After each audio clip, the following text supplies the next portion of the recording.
concrete walls. There's a place for us where we could go, where we could be alone.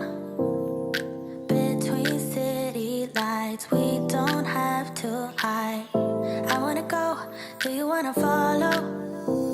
There's something in the air, I can't explain it, but it's there. Ain't nobody gonna find us in our secret love affair. I don't wanna have to hide no more, it shouldn't be unfair. I wanna go, and I wanna know, do you wanna follow? Baby, do you wanna follow? Come with me, do you wanna follow? Baby, can't you see that? I wanna go, and I wanna know, do you wanna follow? Baby, do you wanna follow? Come with me, do you wanna follow? Baby, can't you see that? I wanna go, and I wanna know, do you wanna follow? I can't understand why we can't hold hands, but they don't know what we have is real love. Aren't you sick and tired of having to hide? I know a place, do you wanna follow? There's something in the air, I can't explain it, but it's there. Ain't nobody gonna find us in our secret love affair. I don't wanna have to hide no more, it shouldn't be unfair. I wanna go, and I wanna know, do you wanna follow? Baby, do you wanna follow? Come with me, do you wanna follow? Baby, can't you see that? I wanna go, and I wanna know, do you wanna follow?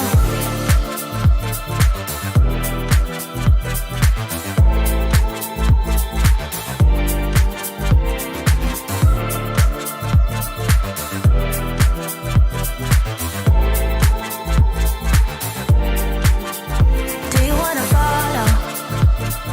Baby, do you wanna follow? Come with me, do you wanna follow? Baby, can't you see that? I wanna go, and I wanna know, do you wanna follow?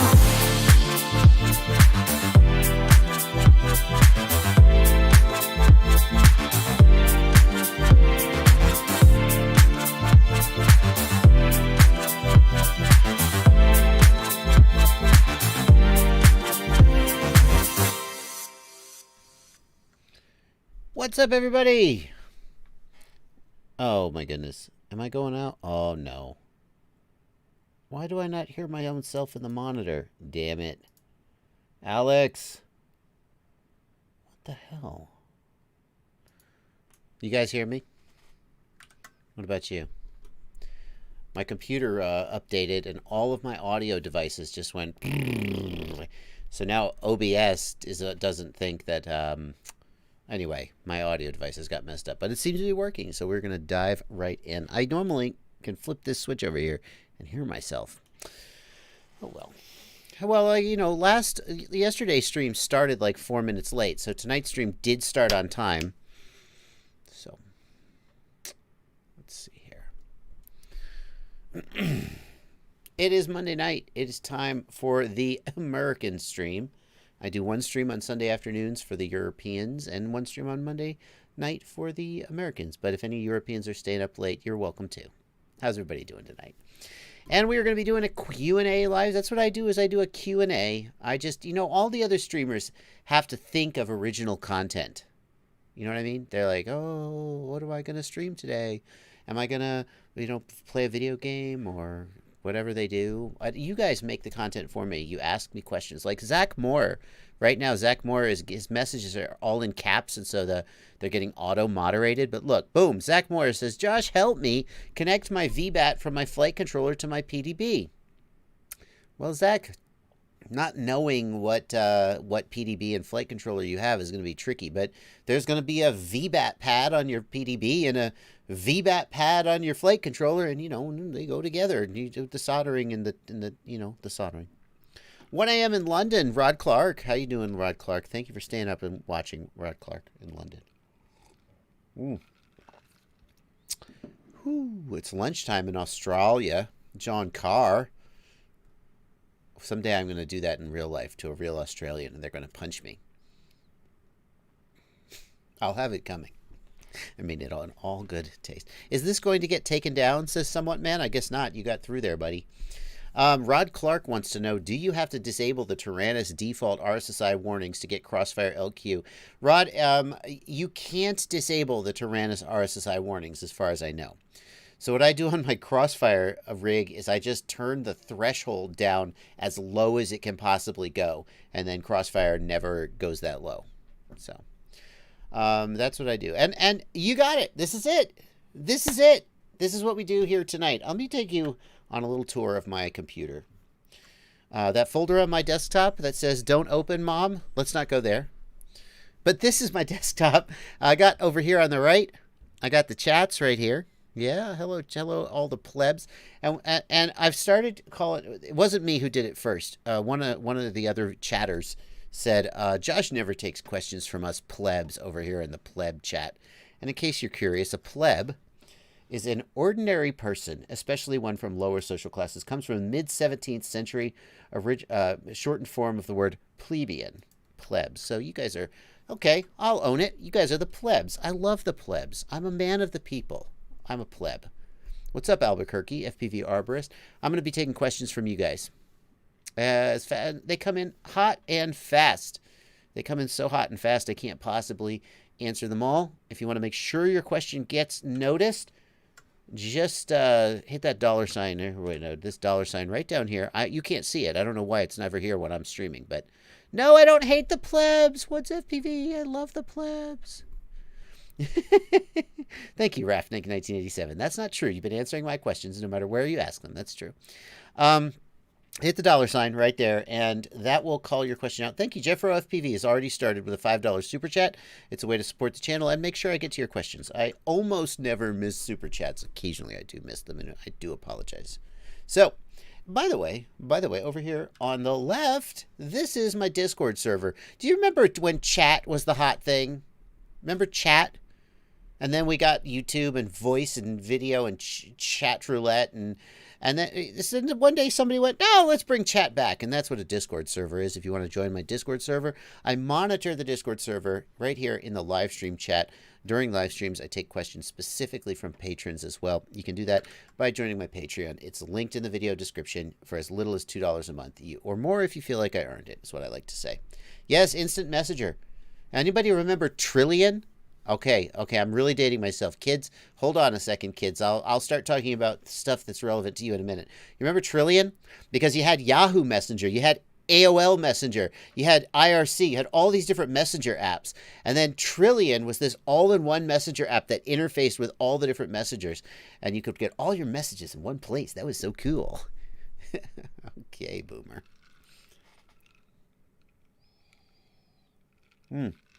Cement Kid says, when I pull the chat menu out of the window by hitting Popout Chat, I lose the $sign. That must be, I have popped it out. Thank you. Okay, so we're going to start taking some questions. No news of the day today. I don't have any news of the day. I was working all day on the edit, my vlog edit from Orlando, and it's so much fun last week in Orlando and Seattle with Rotor Riot and RC Test Flight Daniel Riley. This vlog has really touched my heart. I can't wait to release it for you guys, but I didn't do any research for what are we going to do for news of the day. Do you guys watch the video today, the interview that I did with Ivan from Orca? If you didn't, definitely go check that out if you have interest in that. Not right now. Don't leave. Check it out later. But Ivan, a lot of people in the comments noticed that Ivan said a lot. In fact, some people felt like it was a little bit distracting. And I feel bad because Ivan, I assume he, like Orca, the company, is from Croatia. I assume he is not a native English speaker. And so I feel really bad that so many people in my comments are hassling him about how often he said, Many native English speakers say a lot, but I feel like when somebody is not speaking in their native language, you have to give them a lot of slack. Nevertheless, it was a little distracting. Very glad that he came and we talked about the question of why would anybody spend $650 on an Orca when you could spend $500 on a Fat Shark HDO2 with almost the exact same specs? And he had some answers. We'll see whether they are convincing to the company, the business. The customers, what I mean to say. Yeah, he is from Croatia. I assume he was. There was somebody I saw who asked, does the Orcas have, does the Orcas have diopter adjustment? The Orcas do not have a diopter focus adjustment like the Fat Shark HDO2s do. In fact, Orcas originally were going to have a focus adjustment, and Orca decided that it was a little too complicated to try and get that all in, and they took it out. And then Fat Shark was like, yeah, well, we could do it. And Fat Shark did it. So the Fat Shark HDO2s do have focus adjustment from +2 to -6 diopter. And I have -625 in one eye and 675 in the other eye. So I'm actually outside that range, but it does work pretty good to me. For me, I can use them and I love them. Although they are right at the edge of the focus adjustment. They're pressed as hard as they go. But they work for me. If you have very strong prescription, very high astigmatism, you may do better with a standard HDO or the Orcas or another goggle that takes the corrective lenses. Let's see. Let's take some questions here. When do I get my Orca goggles? Ion FPV. Orca has said they're going to send me some from the first batch. They haven't sent them yet. I don't know. Whenever they send them, I'll take a look at them. That's what am I sipping? Everybody always wants to know what I'm drinking. This is an Arnold Palmer. It is tea and lemonade, and I spike my Arnold Palmers sometimes with a little bit of bourbon. I think don't get the expensive bourbon if you're going to mix it like this. You're just wasting it. Knob Creek is what I typically go for. It's like middle line. Knob Creek isn't the cheap stuff, but so yeah, if you like Arnold Palmers and you like bourbon, they go really well together. Okay, kids, uncover your ears. What's my favorite micro? Asks Aiden Green. Aiden Green, my favorite micro right this minute is the Beta FPV HX115. It's a 3-inch. It flies really well. It captures HD video with a Runcam Nano. I'm just loving this quadcopter so much. You can watch my review of it if you want to see more about it. I also got to fly the Tiny Hawk S, the Emax Tiny Hawk S, a lot while I was in Seattle and had a really good time with it. There's a lot to be said when flying indoors for prop guards that let you get out of situations without busting up props. So both of those are really, really good. There are so many great micros out there, but those are two that I'm enjoying right now. There's somebody in the chat, 507RC, thank you. There's somebody in the chat who's trying to get permission on my Discord server. If you joined my Discord server and you don't have permissions, go to the patrons-welcome channel, and that has instructions. You have to manually link up your Patreon and your Discord account so that they know that they go together. There's instructions in the patrons-welcome channel. Flashdid says, screw that, drink a White Russian. You know what, Flashdid? I don't really like to drink White Russians, but I do have a soft spot for White Russians because they are featured in one of my favorite movies of all time, The Big Lebowski. So many good performances in that movie, and as you may know, the dude drinks White Russians.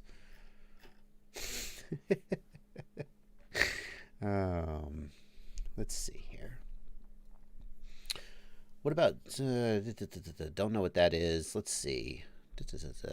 How scary was flying that Alta X, and when are you going to build your own? Jack Fu FPV. So you're referring to Rotoride episode, and it's the first Rotoride episode from our trip to Seattle. Came out this morning, in which we got to fly the Alta X, which is a 33-inch prop, 5-foot wheelbase, $15,000 quad, and we got to fly it, and we all power looped it and so forth. Hang on, I'm bringing it up. We all had a good time with it. I want to look at how oh, good. And I was going to say, I hope that this episode blows up, because we had such a blast making it. And when we finished making this episode, we all were like, this is going to be a banger. And I'm like, if it's not a banger, then I just don't know anything about YouTube. I'm really glad to see we're already at 17,000 views in the first day. I'm like, if this hadn't blown up, I just don't know what YouTube. It's like if you're a chef and you're like, this is going to be a delicious meal, and you finish the meal and then everybody barfs, and you're like, well, I thought it was going to be good. What's wrong with me? So I hope this episode's good. Oh, let's see. Tony Sip, do a series on teaching someone new how to set up a quad and fly it.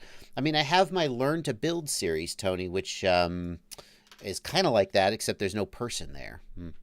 Popular Mechanics wants to know if in the Discord, thank you for being a patron, Popular Mechanics, am I getting my hands on a beta FPV Meteor anytime soon? I actually have one in my mailbox right now, so I will be looking at that. The Meteor 65 comes with a new beta FPV battery connector. Beta FPV says that the battery connectors commonly used on whoops are a big source of performance loss, and that this new connector that Beta FPV is pushing will do better. I've heard people who say that it is in fact better, and I've also heard people say I already have a ton of whoop batteries, I'm not switching, so there you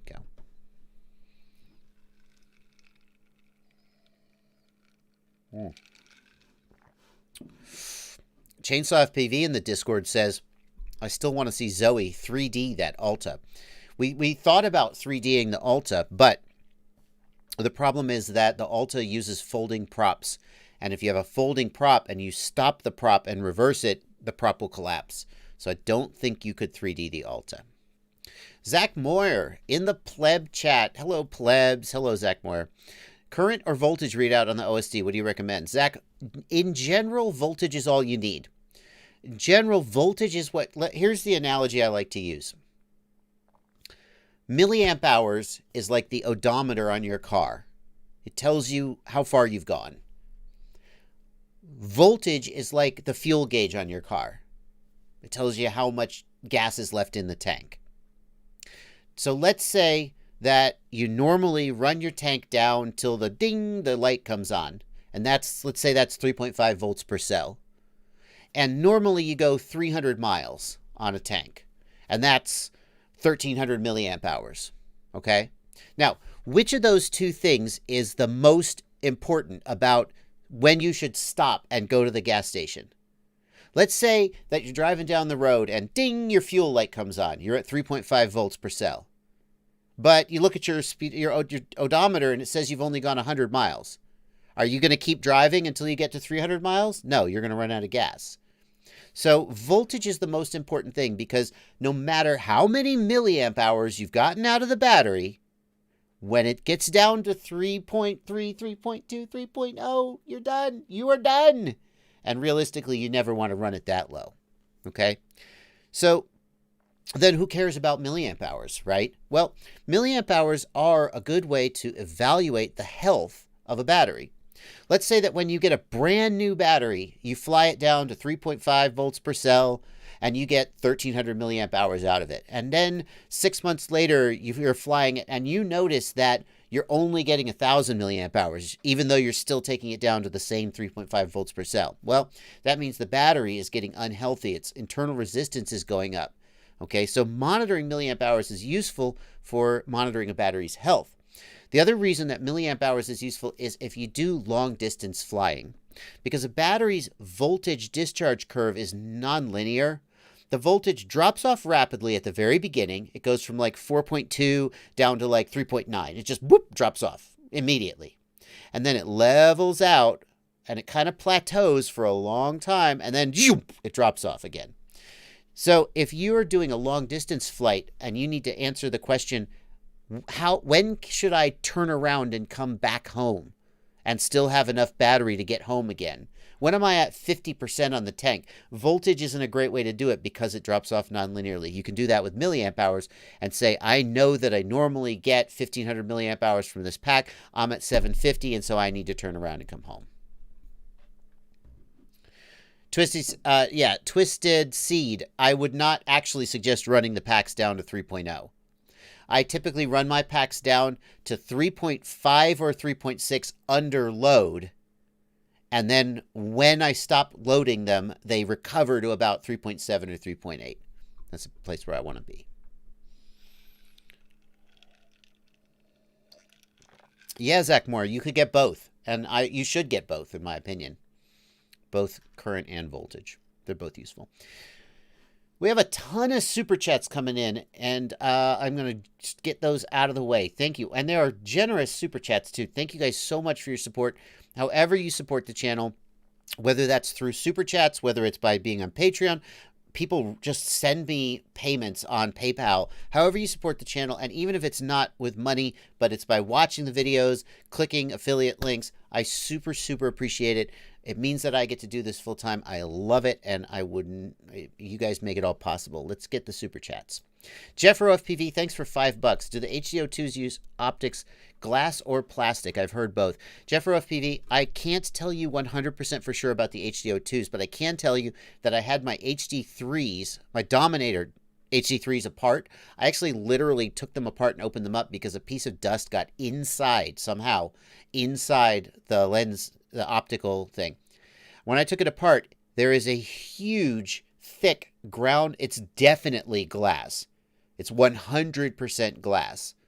Okay, so the main optical element definitely is glass, but then there are a couple other little optical elements in front of it, and I'm not sure if those are glass or plastic.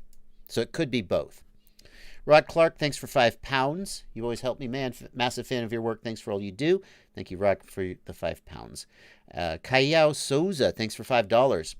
I'm new and I want to build a 6S cinematic 5-inch quad. Do you have a recommended build for those specs around $300? I would say Kayao, I would say if you're going for cinematic, don't actually think 5-inch. 5-inch is not the best choice for cinematic. Either go 6 or 7-inch, which will give you longer flight times and more stability. And that stability costs you agility, but you don't want agility. You want the quad to be locked in for cinematic flying. Or go down to 3-inch and build a Cinewhoop. I got to play with Paul Nerkela's Cinewhoop. I was about to say the frame is a Squirt. It's called the Squirt. It's made by Shendrones, and I was about to say I got to play with Paul Nerkela's Squirt this weekend, and that didn't sound right at all. I got to play with his Cinewhoop, and it was such a hoot, such a blast. A Cinewhoop would be more for flying indoors in tight spaces rather than outdoors, sort of like mountain surfing. As far as a recommended build for those specs, if you want to build a Cinewhoop, I would say look at Paul Nerkela has a build page on his website and just follow his specs. He uses his Cinewhoop for professional video production all the time. Or if you want to build a 6 or 7-inch, I mean, you could just build basically 5-inch quad on a slightly larger, instead of getting a 5-inch frame, get a 7-inch frame. And as far as motors go, you probably even use the same motors. Just use like 6S kV motors on 4S batteries. Use like 1700 kV motors on 4S batteries with 7-inch props, and you'll be in pretty good shape. That's what I think. PK Stefan, thanks for $5. Thanks for the focal adjustment question. Thank you, PK. Falcon FPV, thanks for 610 yen. I would like to know how to set up the Unify Pro Smart Audio via X9D Crossfire. Falcon FPV, this is a pretty deep question that'll require a lot of back and forth and maybe some wiring diagrams. I'm going to ask you to message me privately, like message me on Facebook, and I'll help you out with that, because without the back and forth, it's not a great question for the live stream. But in general, with the Unify Pro and the Crossfire, there's two ways. I think what you're asking is that you want to connect the Unify directly to the Crossfire receiver. And the answer is that on the Unify, here's the short answer, and maybe it'll be good enough. So here's the Unify Pro. Where's the pinout? Give me the pinout. So on the Unify Pro, this is the 5-volt version.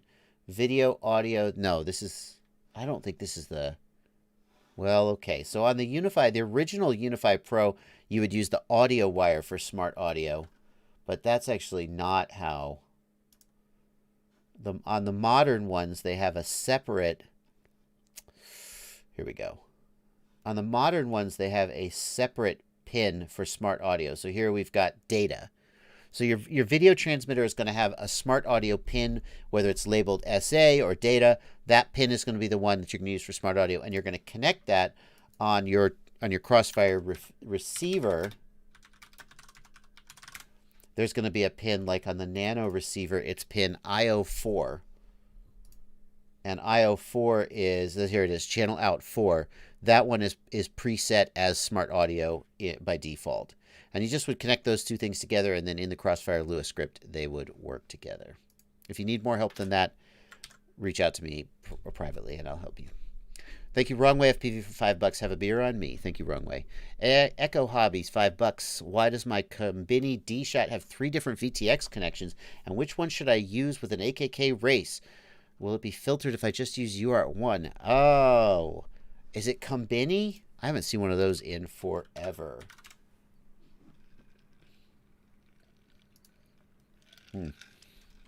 It's the Furious Combini, isn't it? I haven't seen one of those in forever. I hope that I'm looking at the right thing. Let's look at the pinout here.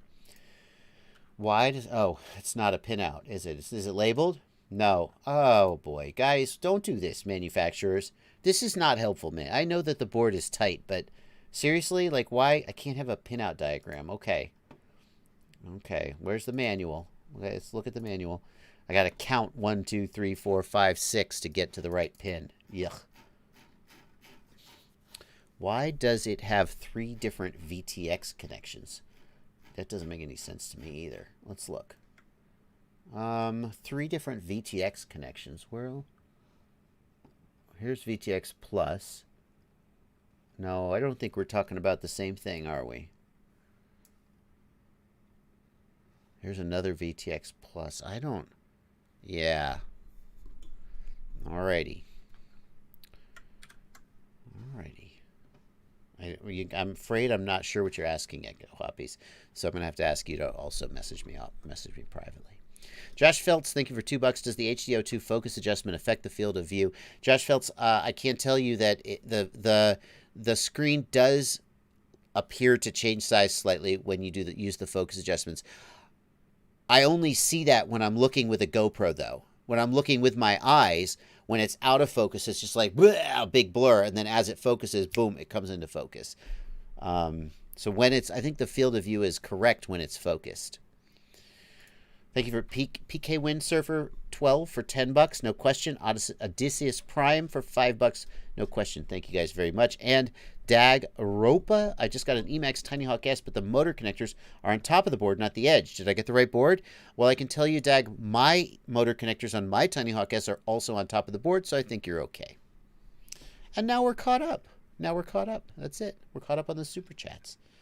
Now, let's go back. Let's get some more pleb questions out of the way.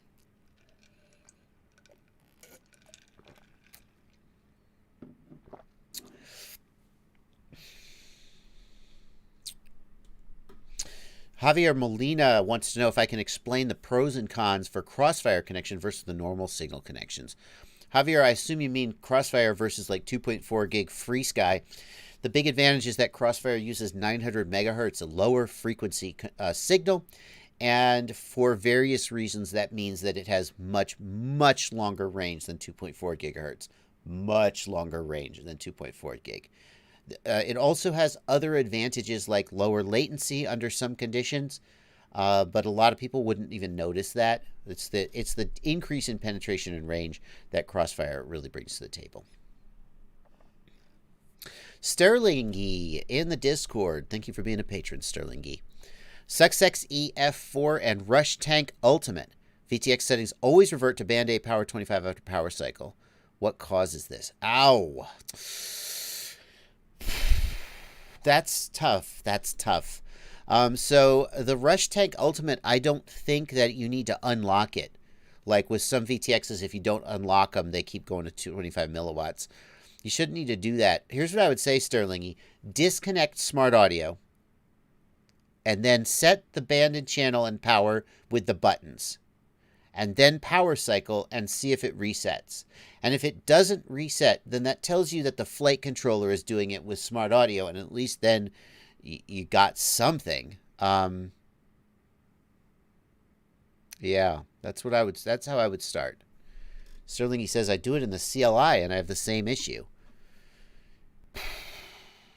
And when you do it in the CLI, if you reboot the flight controller and type, get VTX, do you see that your settings are still there, Sterlingy?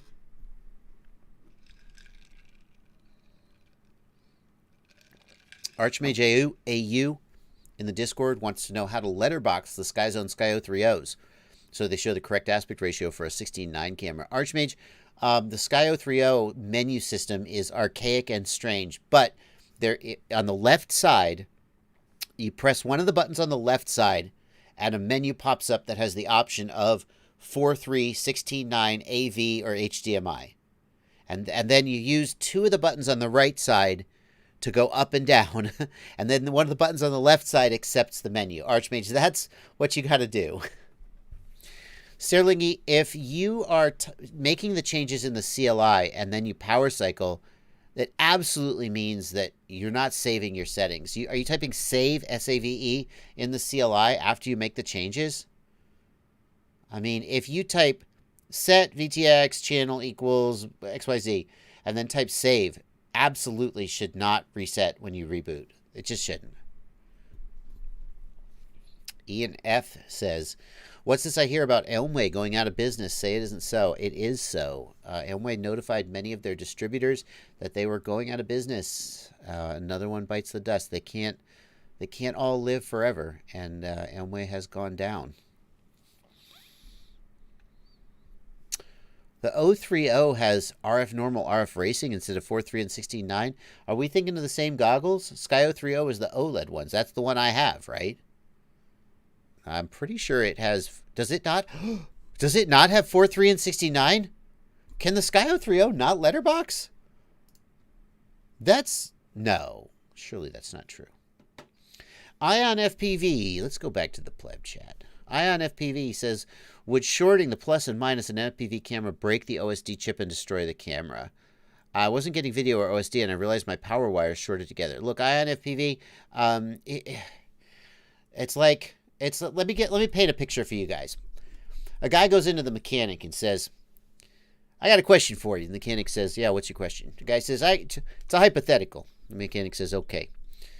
The guy says, if I was to run over a raccoon, and the raccoon got up into my engine bay, hypothetically, and the raccoon was not seriously wounded from being run over, and while it was in the engine bay, it angrily began chewing and gnawing and gnashing at everything. Then by the time I got home, the raccoon jumped out and ran away. Could that cause my check engine light to come on? And the mechanic would go, this doesn't sound very hypothetical, sir. It sounds like that happened. So I guess that could cause that. So what you're telling me, Ion, is you soldered your plus and your minus wires together. That's never a good thing. And now, after you did that, your OSD chip and your camera aren't working. It's plausible. It's plausible. Sounds like it happened. There you go.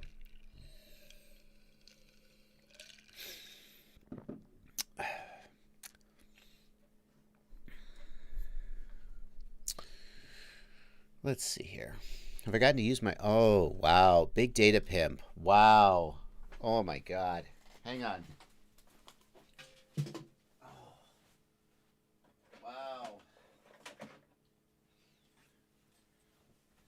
Oh, wow. That's a deep cut, Big Data Pimp. Big Data Pimp, I assume that you are the fellow who sent me this. This is the Quad Grabber.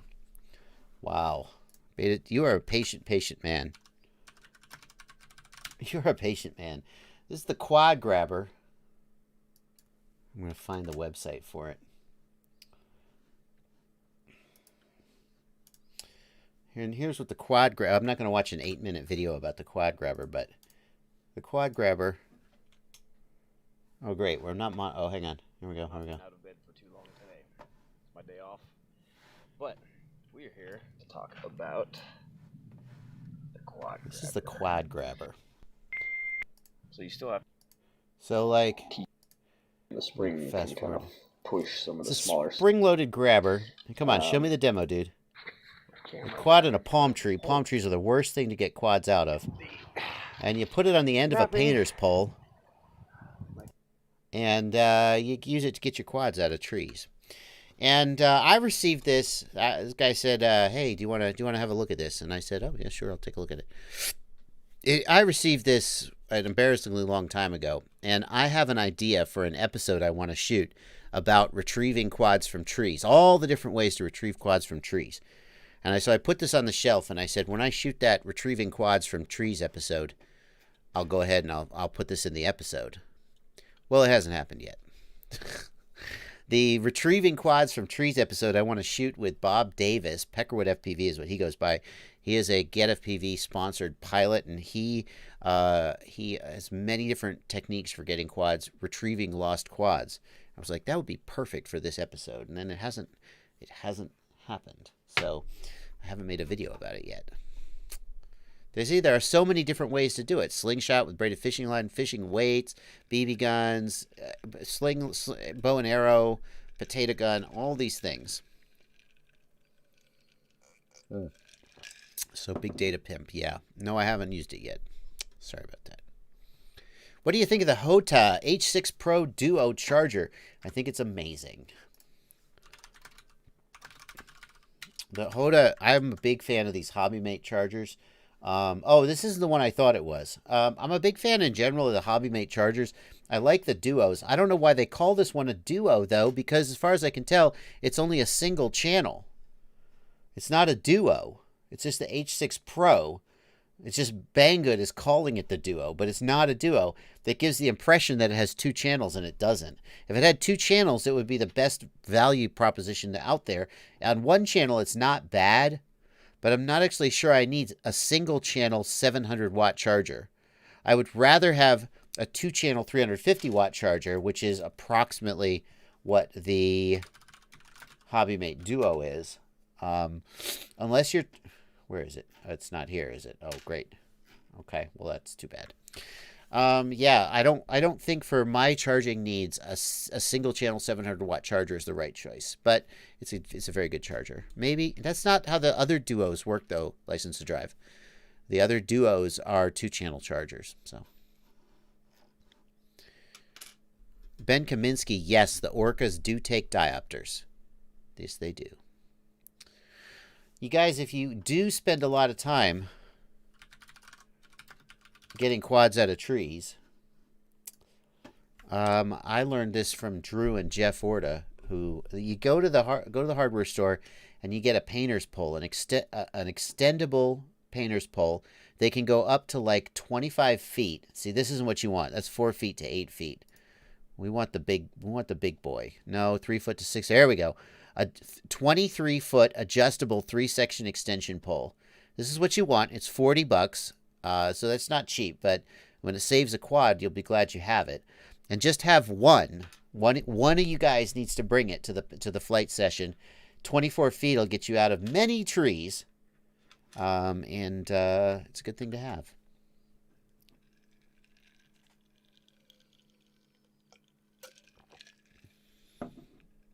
XZL R8N wants to know why Quad Monkey is censored. I don't know, man.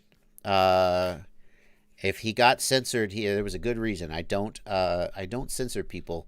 I don't hide people for no reason. So normally I'll put people into timeout. I don't know who Quad Monkey is. No, you're not. Oh, you think the phrase Quad Monkey is being censored? I don't think it was censored the first time, man. Yeah, 507RC says, so for a 50-foot tree, you only have to climb halfway up. Yeah. So there's also a folding ladder that Drew travels with in the back of his truck, which is also really helpful. But at a certain point, the tree's just too tall.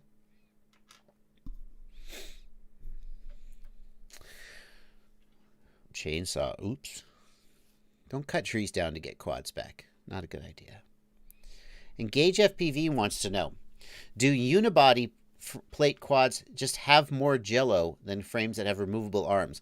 Engage FPV, I think it's tough to generalize, but if you were to generalize, I would say yes. Something about the solid bottom plate seems to make frame resonance a little worse than having replaceable arms.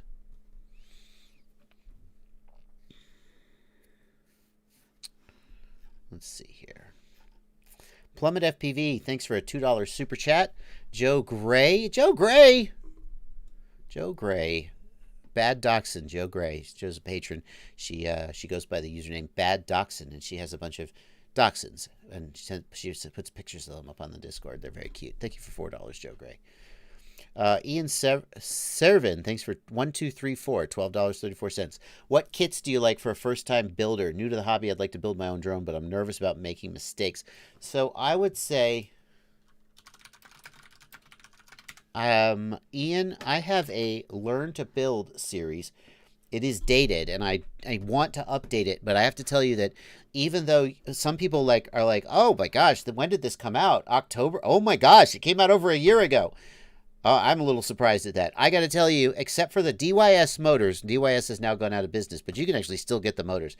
Every single part on this is still basically just as good as it was the day I got it, because we're focusing, two reasons. Number one, we're focusing on the budget line, and great budget products don't come out that often.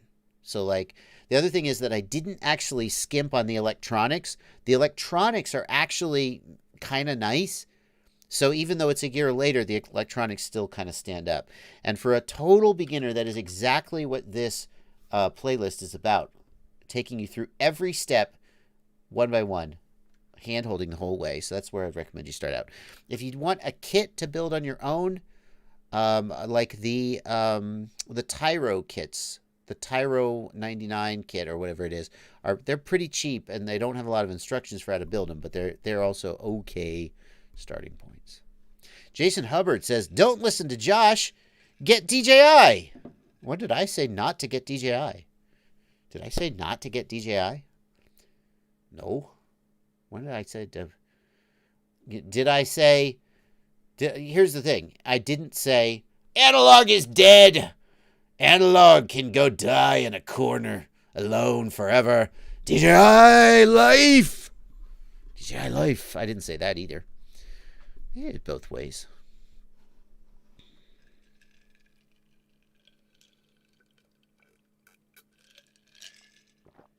Oh, wait, maybe it's a different Josh. Maybe it's not me. Hero Psycho says, what about your kit on Rotor Riot's store? Yeah, unfortunately, Hero Psycho, that's the build I'm talking about, but unfortunately the kit isn't for sale anymore. The kit isn't for sale anymore. So, Rotor Riot stopped carrying it. You can still buy the parts individually.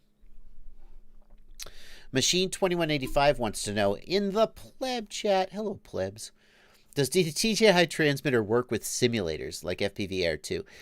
Machine 2185, the DJI transmitter does not connect to a PC natively, but if you use the Betaflight receiver game controller function, basically in your Betaflight flight controller, you go to the CLI and you type a command, and then you plug your flight controller into the computer, and it turns your transmitter into a game controller through the quadcopter flight controller. You follow? So you don't plug the DJI controller into the computer. It can't do that. But you can, it connects to your flight controller, and your flight controller connects to the computer, and then it does work. I have a video about that. And it is, I am never going to find it.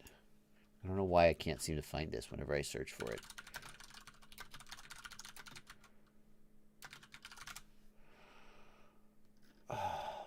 Whatever I named that freaking video, I can never remember. Nope. There it is. I got it. I got it on Mega Drone Stars, which is some... There we go. I got it. Here it is. Let's see here.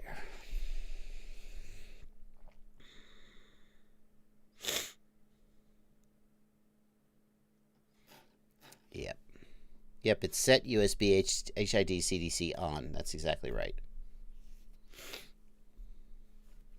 Brandon Zaleski, you are correct. The air unit would be running. Set your air unit to 25 milliwatts if you're going to do this. Yep, set your air unit to 25 milliwatts. Don't use the 3.5 millimeter dongle. I do not like those little audio dongles that use the trainer port. That is not a... It's bad. Use a digital system.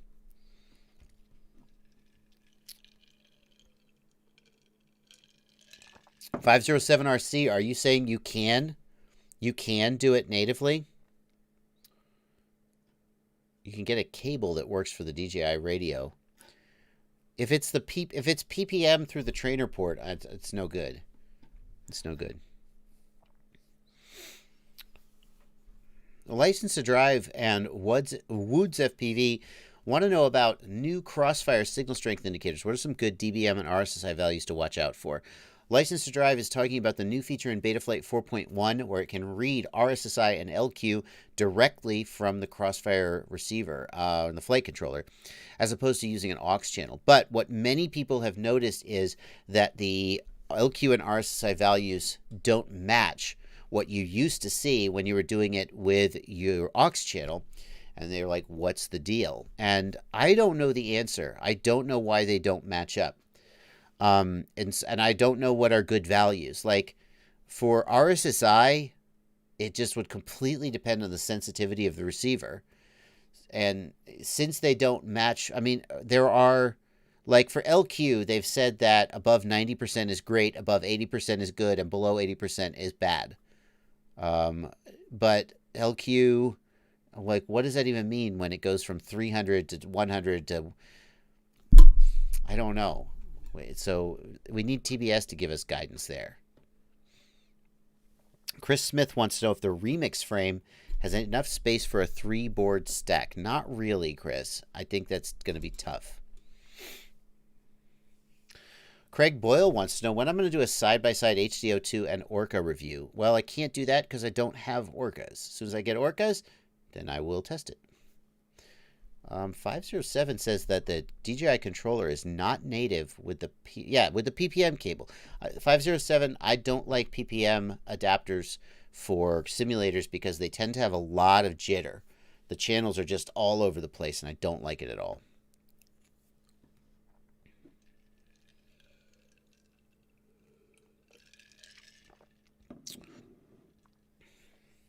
Flacky is looking in the Discord, is looking for a tricopter sim. Thank you for being a patron, Flacky.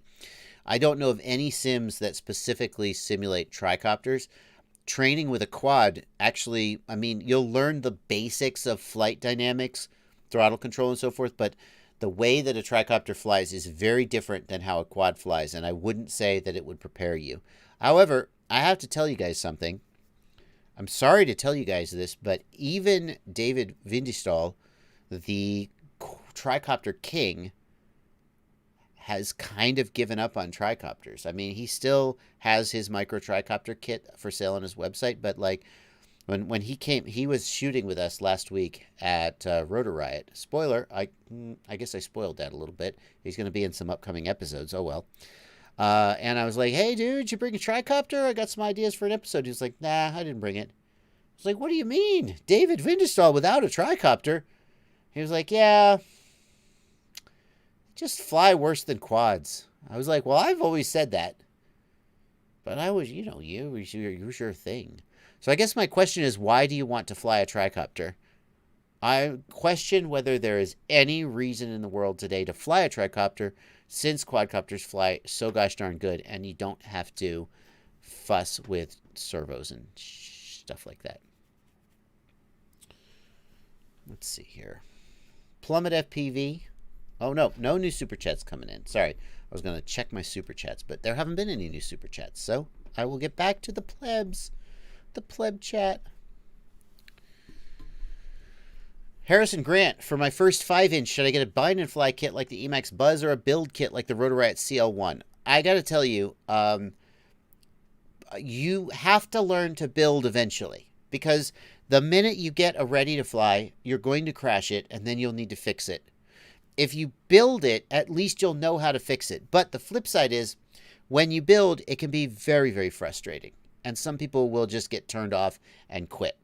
So you just have to ask yourself which kind of person you are.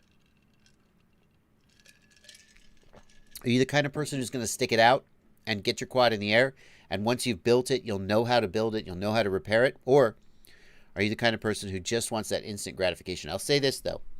If you buy a ready-to-fly, the minute you buy it, start saving up for parts for your build. because when you finally crash your ready to fly and kill it, you will then have a built quad that you've been working on in the meantime. Dusty Nuts for sale. That's his username. Thanks for $25, Dusty Nuts.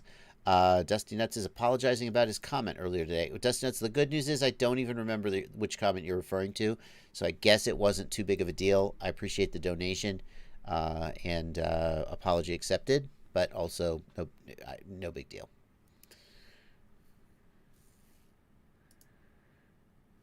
Wiccan FPV thinks that the DJI 1200 watt mod exceeds the FCC MPE limit to the human body, and I'm wondering why this mod is supported. Go to the FCC webpage, put in 5.8 gigahertz, and do the test 1 inch from your head and look at the specs. Wiccan FPV, so first of all, it's possible that that's why they didn't unlock that. But there's more to exposure limits than just knowing the output and the distance. I mean, for example, I remember that when I looked up the OSHA exposure limits for Wi-Fi radiation, which is also 5 gigahertz and 2.4 gigahertz frequencies, it was this strength at this distance for this amount of time. It's divided by time as well as intensity. So if you say 1200 milliwatts at 1 inch, but not 1200 milliwatts at 1 inch for 5 minutes, then I'm not sure you're looking at the right page. My understanding of exposure limits is that they're always given as intensity over time, not just intensity. That being said, the 1200 milliwatt mod is not necessarily putting 1200 milliwatts into your face. When they test cell phones, they have like a model of a human head, and they hold the cell phone up to the human head, and like it measures the actual amount of energy absorbed by the skin. Because think about the goggles. The antennas are on this side of the goggles. Well, the screens are in the way, right? So the antennas are on the other side of these big metal screens. That's absorbing energy. You can't know the actual amount of energy being absorbed by your skin when there are obstacles between you and the emitter. So it's very possible that it is, in fact, a safe level. So all of that being said, it's very, very important to know that the radiation put out by analog VTXs, 2.4 gigahertz controllers, all of this stuff, and the DJI system, all of this stuff is microwave radiation. It is non-ionizing radiation. So you know the kind of radiation that gives you cancer and makes your hair fall out? That's ionizing radiation, and that's bad. It has enough energy to destroy the DNA in your cells, and it kills you. Non-ionizing radiation, all it does is raise the temperature of the substance. So you put food in a microwave, the microwave hits it with non-ionizing radiation, it cooks it, right? Except a microwave is 600, 900, 1100 watts, not milliwatts, watts. 1,000 times as much energy as we're talking about here. And a microwave is focused to put the energy into the food very effectively. Whereas the DJI goggles have an omnidirectional antenna which spreads the energy out into space. Okay? So the amount of energy here, I don't know whether it does or doesn't exceed the safe exposure limits, but my gut feeling is that it does not exceed the safe exposure limits, especially when you take into account the absorption of the goggles themselves, preventing energy from getting into your face. But ultimately, only a SAR test would tell. However, let me say this. If you personally don't feel comfortable with it, don't do it. Because, like, it's your freaking eyeballs. So if you don't like it, don't do it. Everyone has the right to do what they want with their own body. Now I'm thinking about vaccination. I'm not going there. That's a tougher one. Big Data Pimp says the goggles aren't putting out 1200 milliwatts anyway. The air unit is. That's a good point, Big Data Pimp. There's no guarantee that the output power of the goggles and the air unit is the same. The transmissions sent by the goggles are much lower bandwidth than the transmissions sent by the air unit, and therefore they could be at the same range with a much, much lower output power. So, Ninja Crafter 605 wants to know why I wasn't at Quads and Coffee. I thought you were going to be there. I am not sure which Quads and Coffee you're talking about, Ninja Crafter. When I don't have a scheduling conflict, I can make it, and if I do have a scheduling conflict, I don't. I'm pretty sure that nobody would announce that I was going to be there if I wasn't. I don't think I canceled, but I'm sorry I missed you. There you go.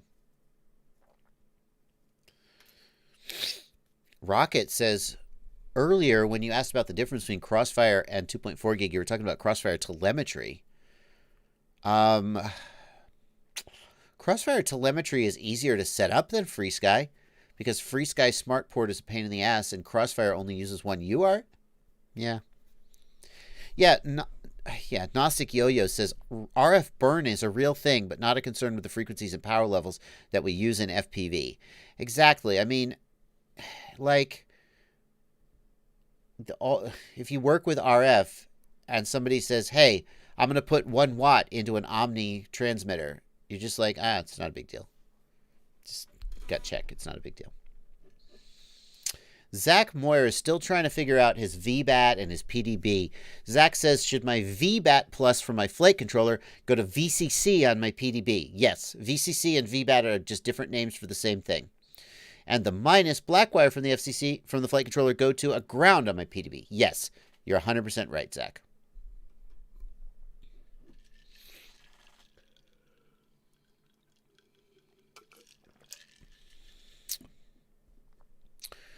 I acknowledge your question, Steezy FPV.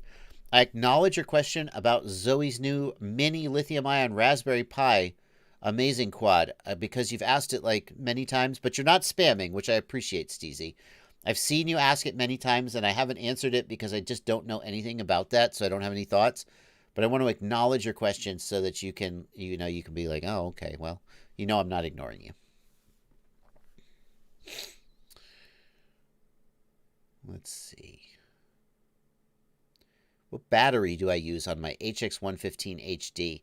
D-Pilot, the 3S ones I use are the 450 milliamp hour 3S from Race Day Quads. The 4S I use is actually like a 520 milliamp hour battery that I got with a full speed quad. That's a little bigger than the HX115 is technically supposed to carry, but I have it, so I use it. There you go.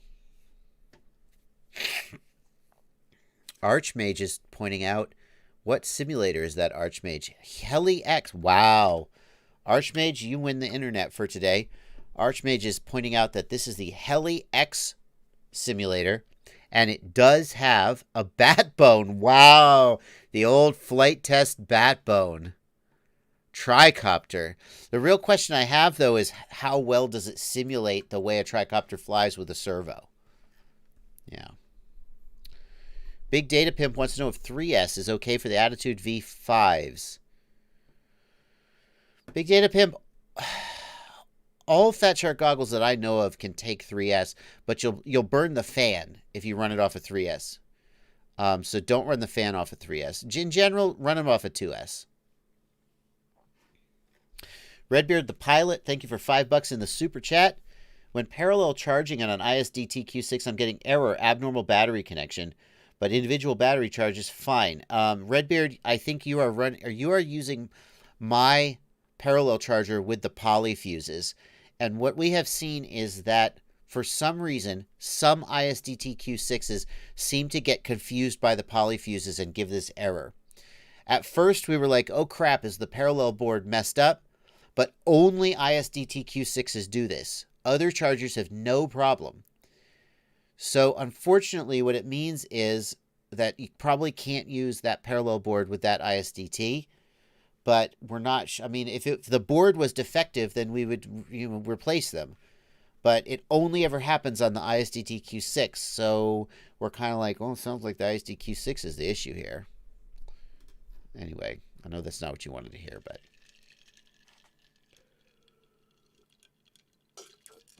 Victor G says, hey, when going through airport security, should my battery be fully charged or on storage mode? Please let me know.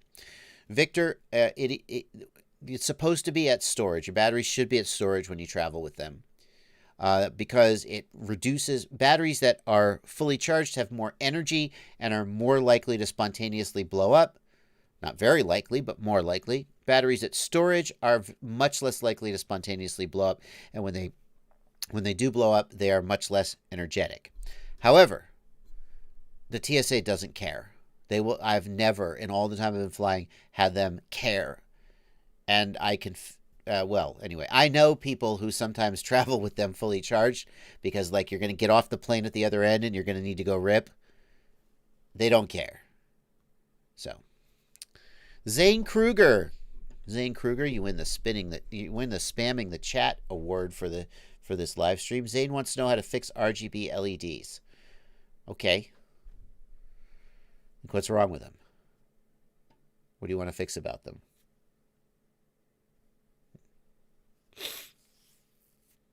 I don't know. I'd love to help you, Zane, but I don't know what you need. You want to fix them? Like, what are they not doing that they're supposed to do? Okay.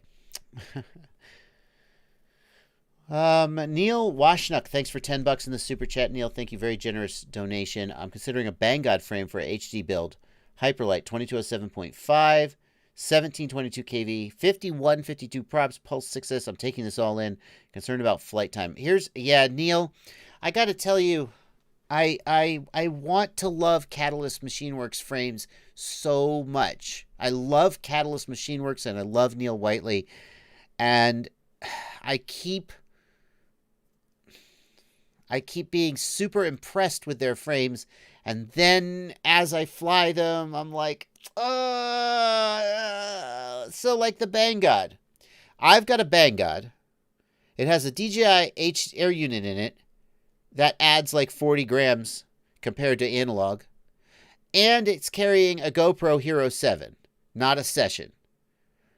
And it's got a 1500 milliamp hour force, and it's got 2208 motors on it, which aren't. This thing, any guesses? It weighs 800 grams all up.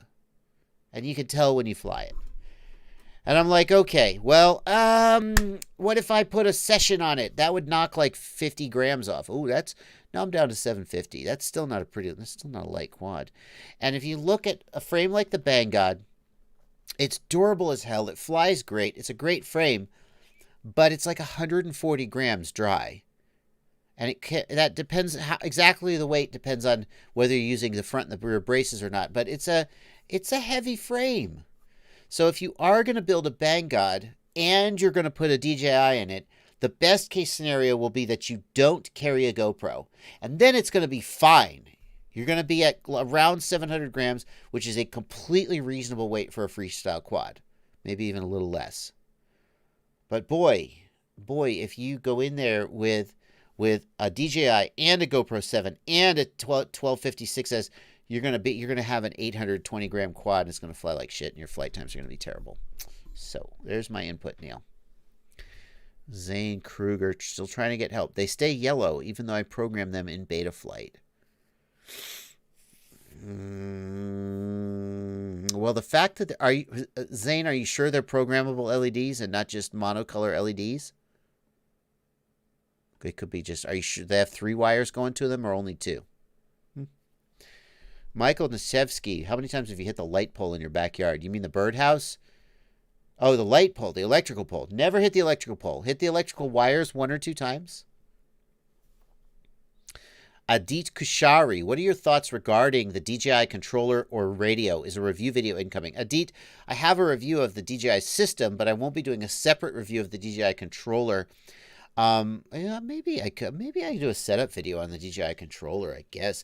The truth is that there's very little to set up on the DJI controller. You bind it, and I did this in my HD1 build. You bind it, and it's basically ready to go. There's aux channels are pre-assigned. You can adjust some things like the endpoints, but I didn't have to. It just works. Now, as far as the controller goes, it's a good controller. Some pilots I've talked to think it's a little small, and like especially if you're used to like a Spectrum DX9, that's a beefy controller. It's thick in your hands, thick. two C's, right? It's thick in your hands. The DJI controller, the sticks are a little further in. It's a little smaller, a little thinner, but it's a good controller. The gimbals feel very nice. It's a high-quality controller. Here's the thing about it, though. If you have any quads that don't run on DJI, you need a second controller. At which point, I'm like, forget it. I'm not carrying two controllers. So all my quads are on Crossfire or FreeSky, including my DJI quads, because I don't want to carry a second controller everywhere I go. If you are 100% going to be using DJI on all your quads, no micros, then the DJI controller is a great way to go because you don't need a second set of antennas. Like, look at this guy. Look at this little guy here. Hang on. I'm going to do something radical. I'm going to refocus my camera in the middle of a stream, and then we're all going to be doomed when I can't focus it back. Look at this little guy here. There we go. This little guy here is the Beetle from Transtech. It's a 2.5, I think. Yesterday I said 3, and people corrected me. 2.5 inches. DJI Air unit. Are you freaking kidding me? But here's the part I want to call your attention to. Look at the antennas. They got custom little dipole antennas or monopole antennas. And that is it. That's the receiver. That's the video transmitter. Those are the only antennas this quad has. That's pretty freaking slick, I gotta say. So that's the advantage of the DJI system if you use the DJI controller. Now we gotta refocus. Hold on. Okay, hang on. That's the advantage, is you just have one set of antennas, no fuss, no muss. Let's focus on my chin hairs. There we go. Okay.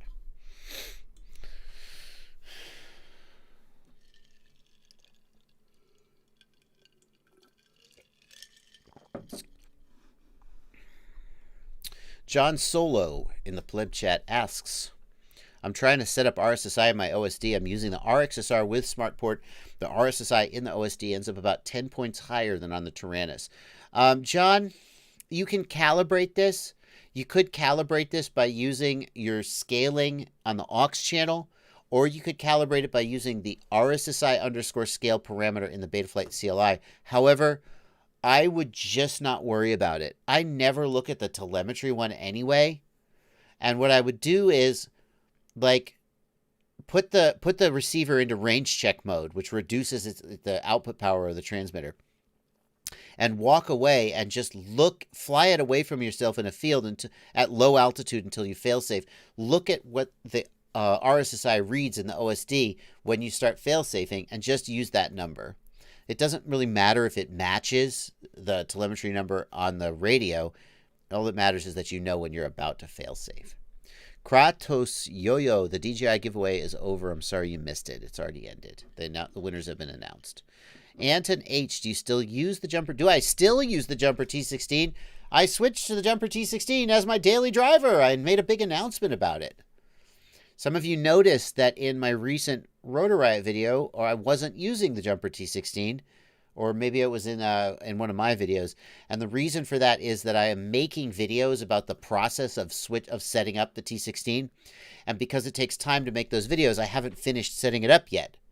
So when I said I'm switching to it as my daily driver, I meant like in 3 months when I finish making videos about it, then it'll be my daily driver. In the meantime, I have quads that are currently on it, but when I went to do a Rotor Riot shoot, I've used like my main quads, my pro quads, and those I haven't moved over yet. So.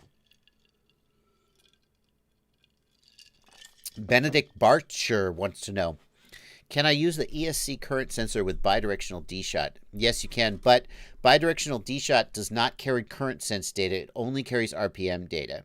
So you need to use the regular method for ESC current sensing, just like you would if you weren't using bidirectional D-Shot.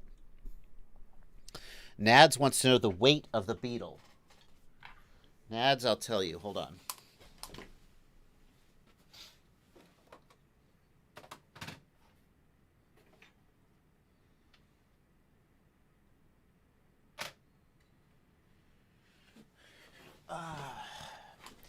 Nads, it's 130 grams with no battery and no props. So, yeah, a little heavy for a 2.5 inch. But it's high def. It's micro high def. I mean, if you're going to use it like a Cinewhoop, wouldn't you want a ducted prop? Maybe.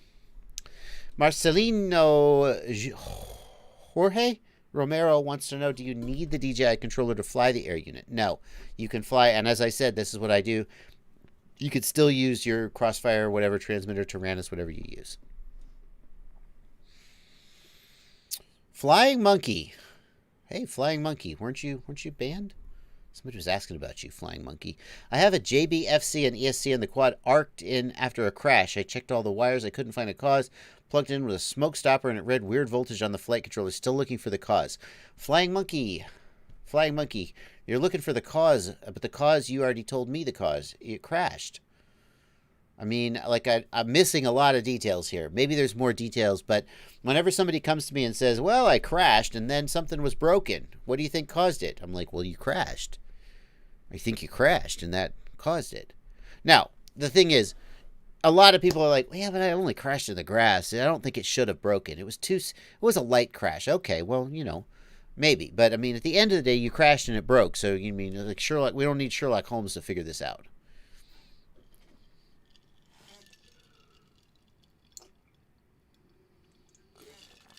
The RC Crawler King wants to know, with Crossfire, do I use RQLY or TQLY? What's the difference between them? Well, RQLY is the receive quality. TQLY is the transmit quality. So we've got Crossfire is a two-way data link, right? The transmitter is sending signal to the receiver, and the receiver is sending telemetry back. Now, which one of those do you care the most about? That's tough. I mean, both of them are necessary because, like, things like dynamic power adjustment require the telemetry link, right? But you can turn telemetry off on Crossfire. So it obviously works without telemetry. So the one you care the most about is the transmitter to the receiver. And I guess that's probably RQLY, right? Wouldn't that be RQLY? I'm not 100% sure about that. The short answer is that you need to ask TBS, and they'll probably give you the straight answer. But TBS doesn't like to talk to me, so I don't 100% know the answer to that one. I always feel like I was taking tech support load off of them, but anyway.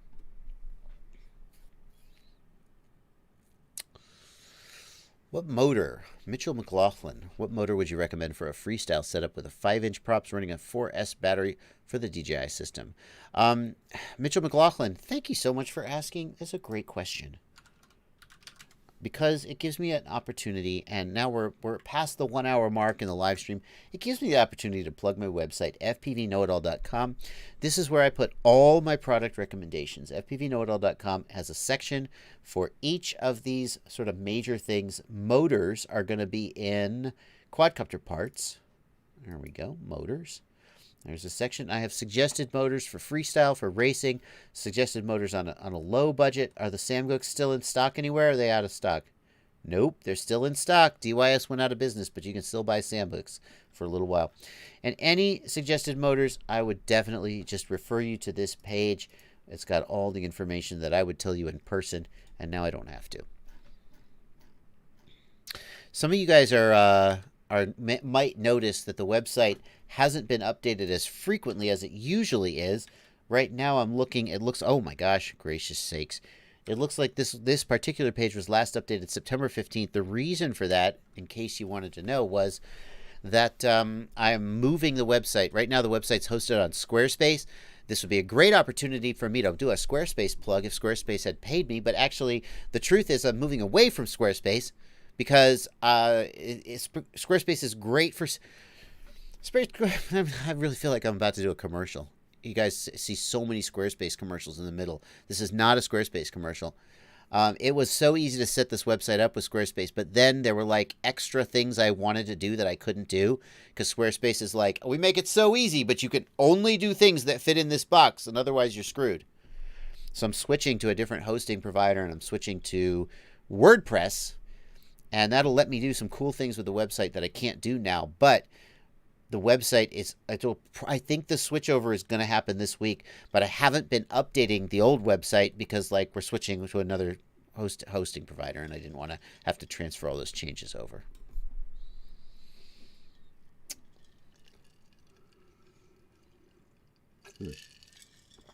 Anyway.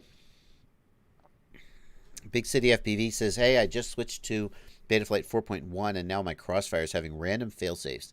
Do you think this is something with a new Betaflight? Well, I don't think so, Big City FPV. I haven't heard anything like that, but put it back on the old version of Betaflight and see if it stops. I mean, it's process of elimination, right? Popular Mechanics in the Discord wants to know, why did the Betaflight devs remove typing DFU in the command line to go into DFU mode? Popular Mechanics, they changed it from DFU to BL for bootloader. And the reason is that DFU is the kind of bootloader, it's a specific kind of bootloader, but BL is more generic. And I don't know why they care, but it's just changed from DFU to BL. Haschenberg wants to know, what's a good weight for a 7-inch long range? Well, Haschenberg, I think that you're going to be heavier with a 7-inch long range than a typical 5-inch freestyle. And you're going to have a larger battery, but you're going to have more efficiency from the props. I don't have a ton of experience with 7-inch, so I can't tell you definitively, but I feel like 650-ish grams is where a typical sort of 5-inch freestyle quad ends up with a GoPro. In my mind, 600 to 650 grams. So for a 7-inch, I feel like you'd be in around the 800-gram range, maybe a little bit more. Oh, man. Fatty FPV is dogging on WordPress. WordPress, like 87% of all websites on the internet are run by WordPress, dude. That's a real number. I didn't just make that up. WordPress is a really powerful platform for websites. Sorry. I know. This is how I write websites.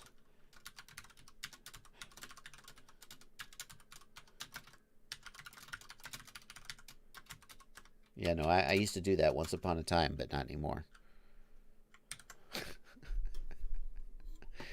No, I don't know what's most powerful. AWS is, Harrison Grant, AWS is a hosting. They have the hosting, but not the back end.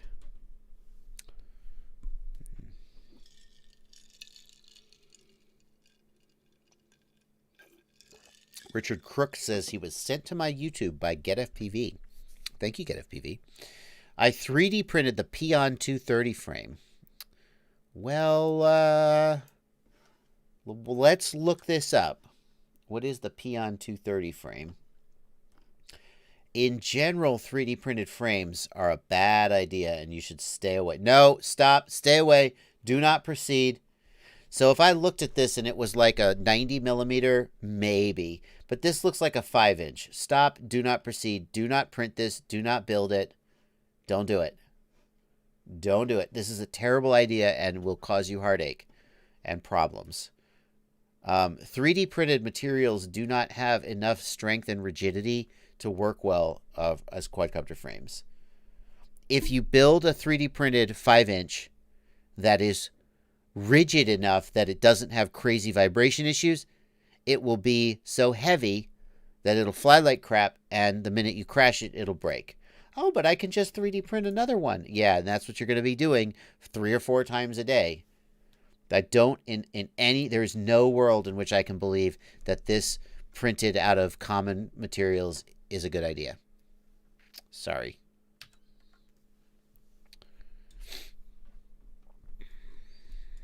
Mr. Fixitferg, how do I get someone else to do the initial setup on a quad? I have so much trouble with the initial setup.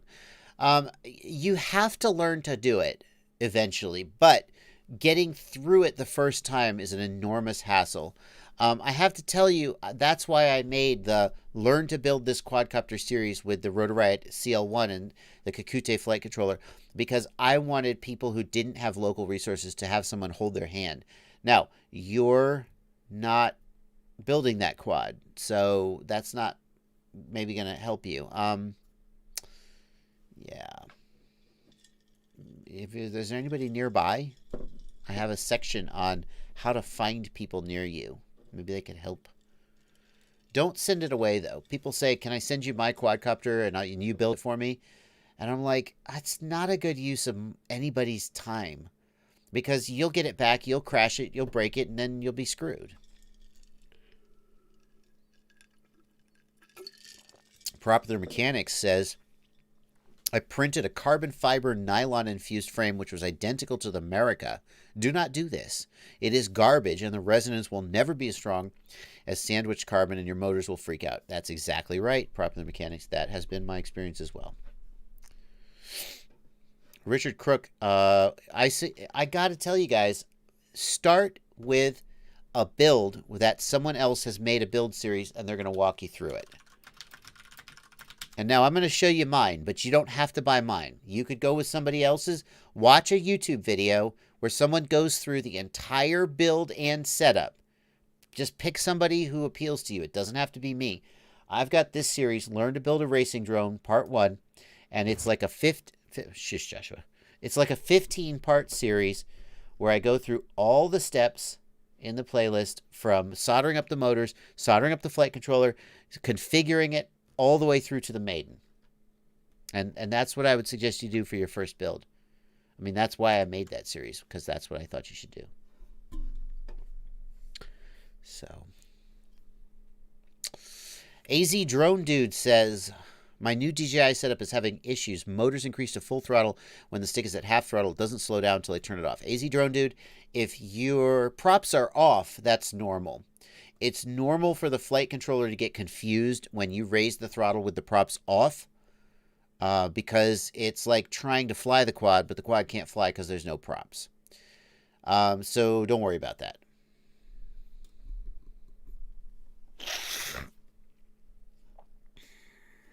MC's Creations, thanks for 5 Brazilian reais. Reais? MC's Creations, there was a guy, it's a musician whose music is used in Rotor Riot videos. And during the Rotor Riot live stream that we did last week, his name ended with Genio.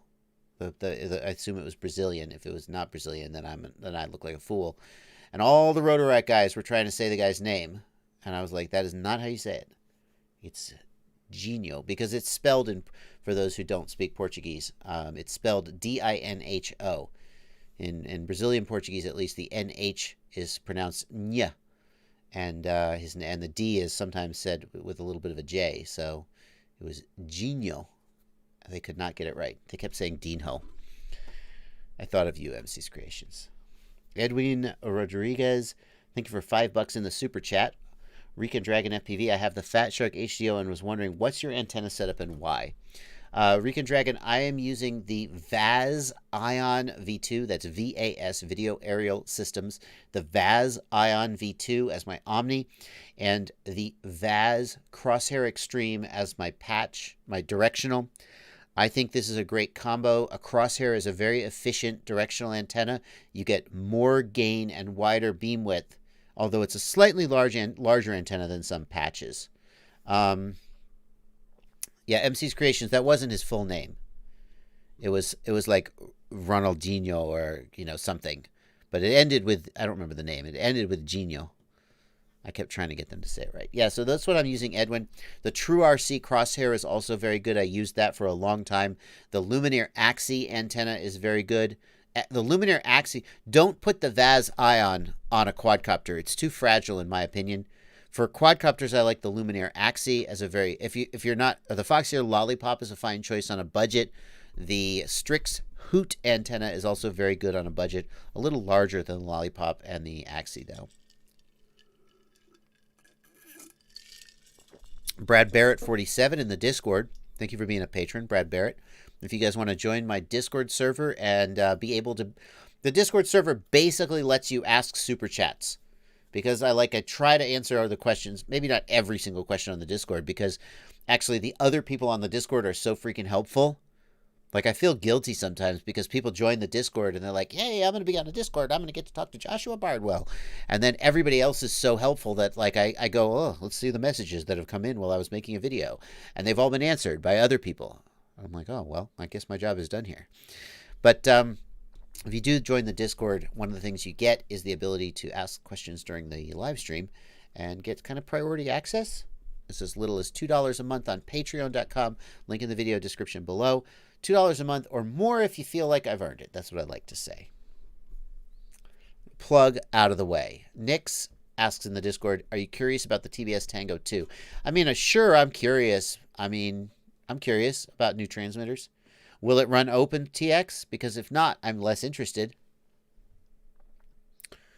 Let's see. Brad Barrett 47 in the Discord wants to know, what's your opinion on helical antennas? Brad, helical antennas, let's put a picture of one up in case anybody doesn't know what one is. Helical antenna.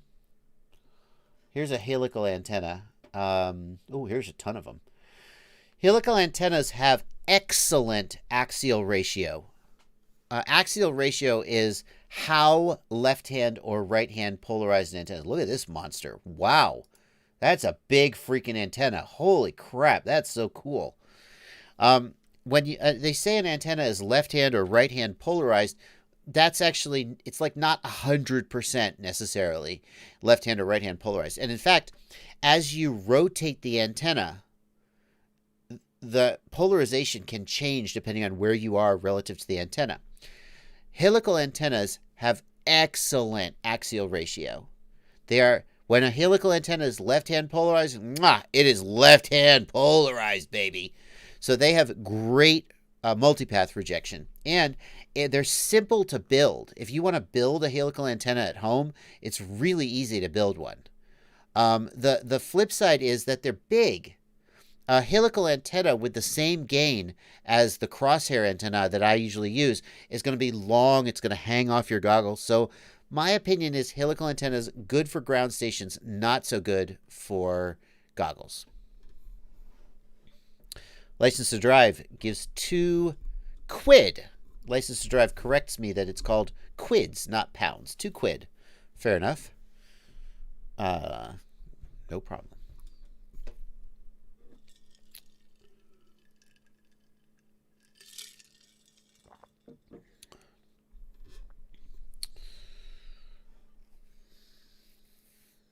Popular Mechanics in the Discord wants to know, what's your opinion on using stubby antennas on your goggle receiver, or has Alex Grieve ever done any testing about getting the antenna up above your head? Popular Mechanics, stubby antennas on the Fat Shark goggle, on the module, they perform worse than longer antennas. That's a fact. I've just observed it. Even when you're out front, they can perform a little bit worse because they tend to occlude each other. Cool Hands 21 wants to know if the CAM-C pad on the JBF4 can be remapped to soft serial to control a video transmitter. Yes, you can, Cool Hands. The CAM-C pad on the JBF4, like all CAM-C pads, it has a resistor in series with it, and that makes the CAM-C function work. However, that resistor will still allow low-speed protocols like VTX control to work. If you try and remap the CAM-C pad to like multi-shot or D-shot, it's not going to work. But VTX remote control like Tramp or Smart Audio, it's low baud rate and it will work. I've tested. I have one guy who tried it and said yes, it worked. So you could try it and it might work.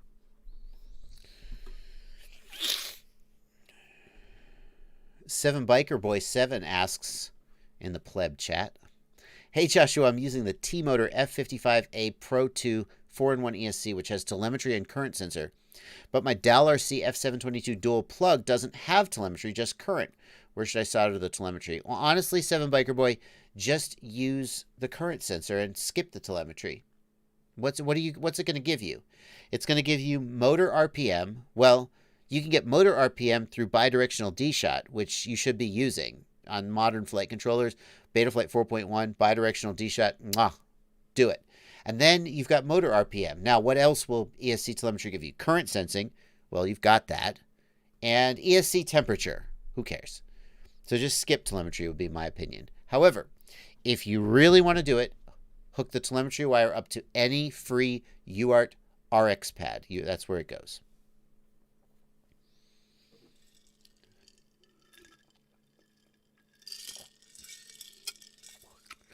Steve O asks, my quad will not arm due to failing the accelerometer test. If I disable the accelerometer in Betaflight, will it be able to fly? Yes.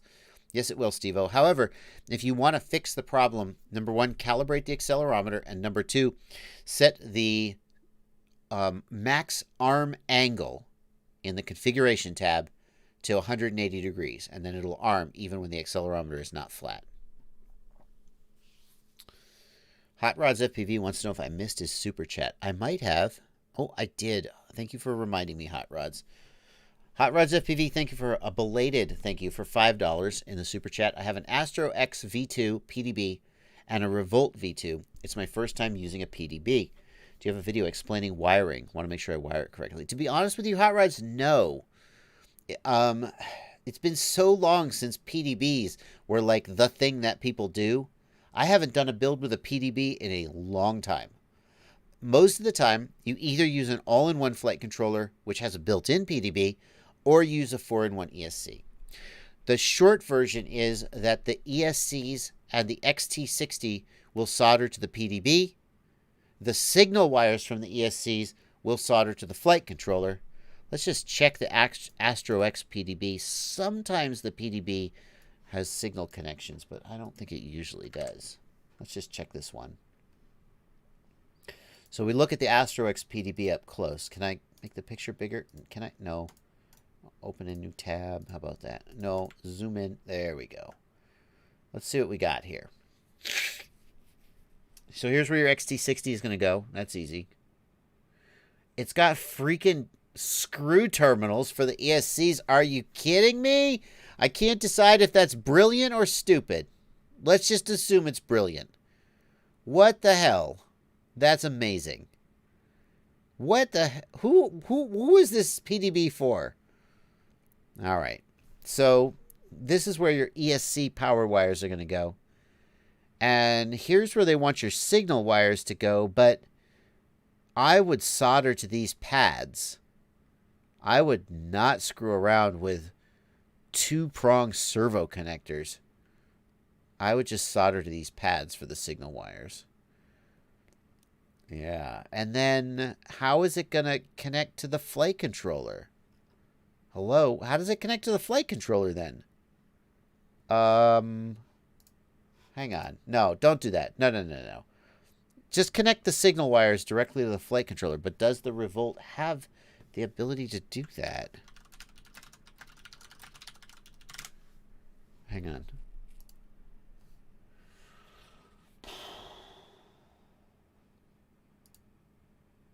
The F. It doesn't have separate signal connections, does it? They expect you to use the... Where's the other side of the board, my friend? Where's the other side of the board? Flight 1. Please get yourself together. Hello. Where's my pin out? There's the back side of the board. Where are the signal wires for the freaking motors? Oh, there they are. Okay, good. M4, M3, perfect. Okay, I got you, Hot Rods. We got there. So, XT60 is going to go here. Your ESC power is going to go on these terminals. And then your ESC signal wires are going to go to M4, M3, M2, and M1. And the ground wire is going to go there. That's how you're going to do it. Boom. Problem solved. Sorry I missed your super chat, Hot Rod. LED Sled 01, thanks for $5 in the super chat. Would Fat Shark Scout goggles be a good choice for first-time old astigmatic eyes? LED sleds, it's tough to get glasses inside a Fat Shark Scout. It's tough. So I'm not sure that would be a great choice, to be honest with you. The Scout is a good goggle. When I have used Recons and Scouts, what I've done is pulled the lens out of the front so that I just look at it with my eyes, and it's like 4 inches in front of my eyes that I can see it.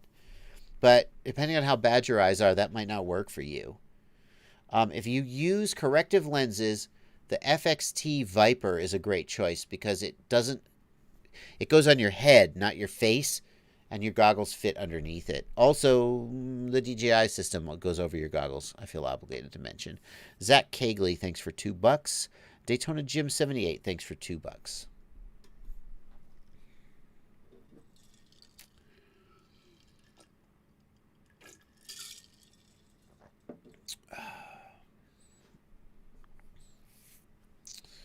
John Solo says, JB, now I have RSSI DBM warning in the OSD.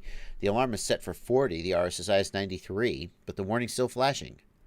With the alarm set for 40, I think that's the percent, right? You've got the DBM. Is there a separate threshold for DBM? Let's see if we can check on that. Let me plug in a flight controller real quick.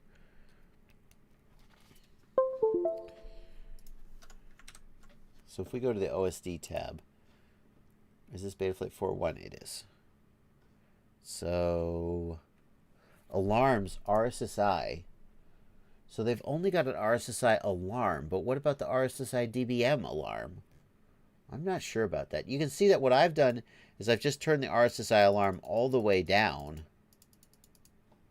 because I just I don't care about it flashing. I just keep an eye on it. I'm not sure about that. That's a good question. How does the RSSI DBM alarm work since there isn't a separate RSSI DBM threshold? I don't know the answer to that.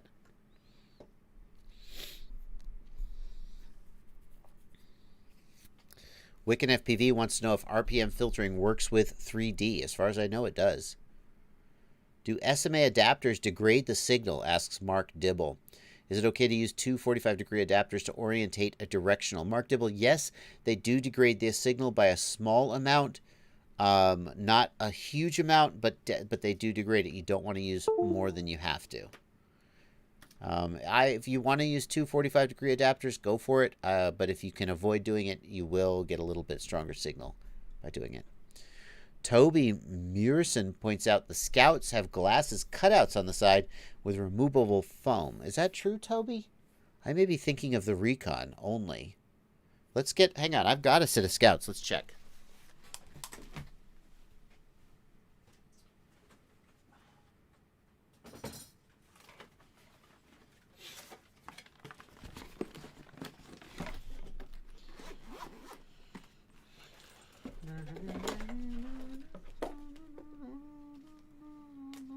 The least you could do, Fat Shark, is put the name of the goggle on the goggle.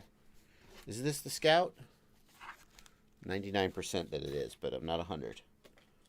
Do they have cutouts for the... I see that they have little cutouts. My glasses still won't go in these. They're just barely. But then when I take them off, they're stuck. Yeah.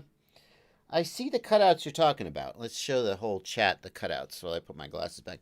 So they got little cutouts here, and they got little indentations here for the glasses, but I personally don't find them to be super comfortable and would not enjoy wearing my glasses underneath them. So, yeah, there you go.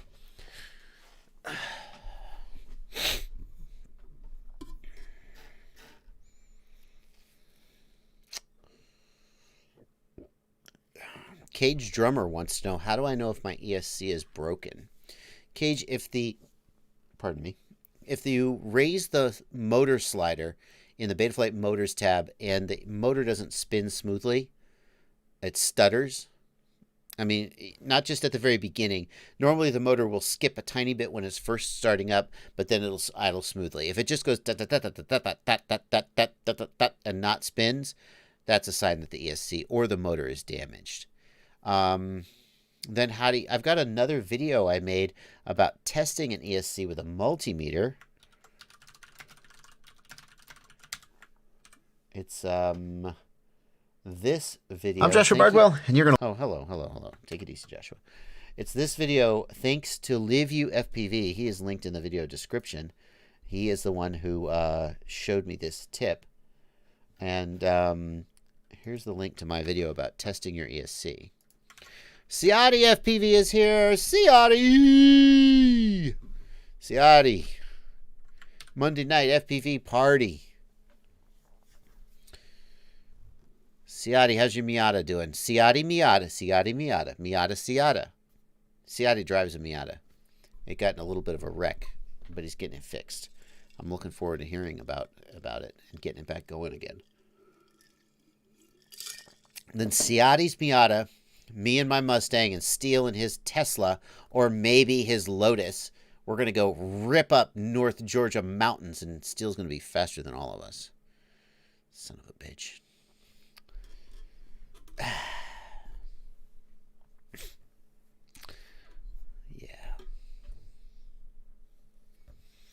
Ciati live streams after me, so I'm going to be going for about another 25 minutes, finishing at 10 p.m. Eastern Time, and I don't want to put him on the spot, but I assume that's why he's here.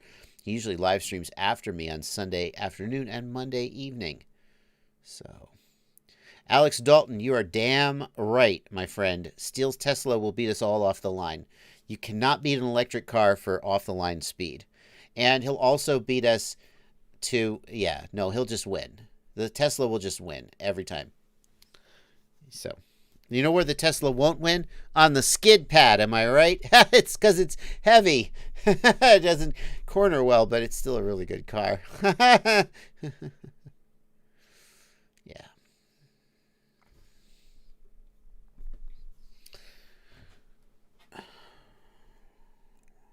Ken Overby still asking about ESCs. What if the motor spins at a low speed, but then it stutters and stops spinning at higher speed? Yeah, no.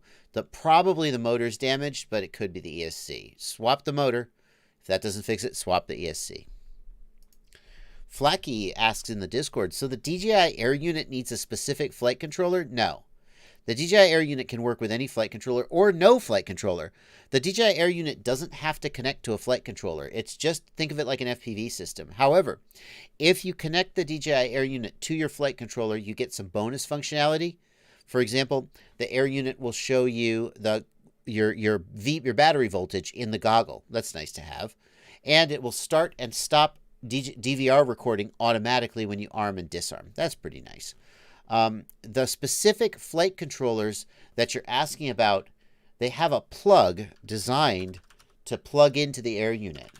So the specific flight controllers you're asking about can connect to the DJI system with no soldering, which is really nice. I have a page on my website, my Ultimate FPV shopping list. Here we go. And it's got the various things, including the flight controllers. I think the go-to right now should be the Kakute F7 HDV.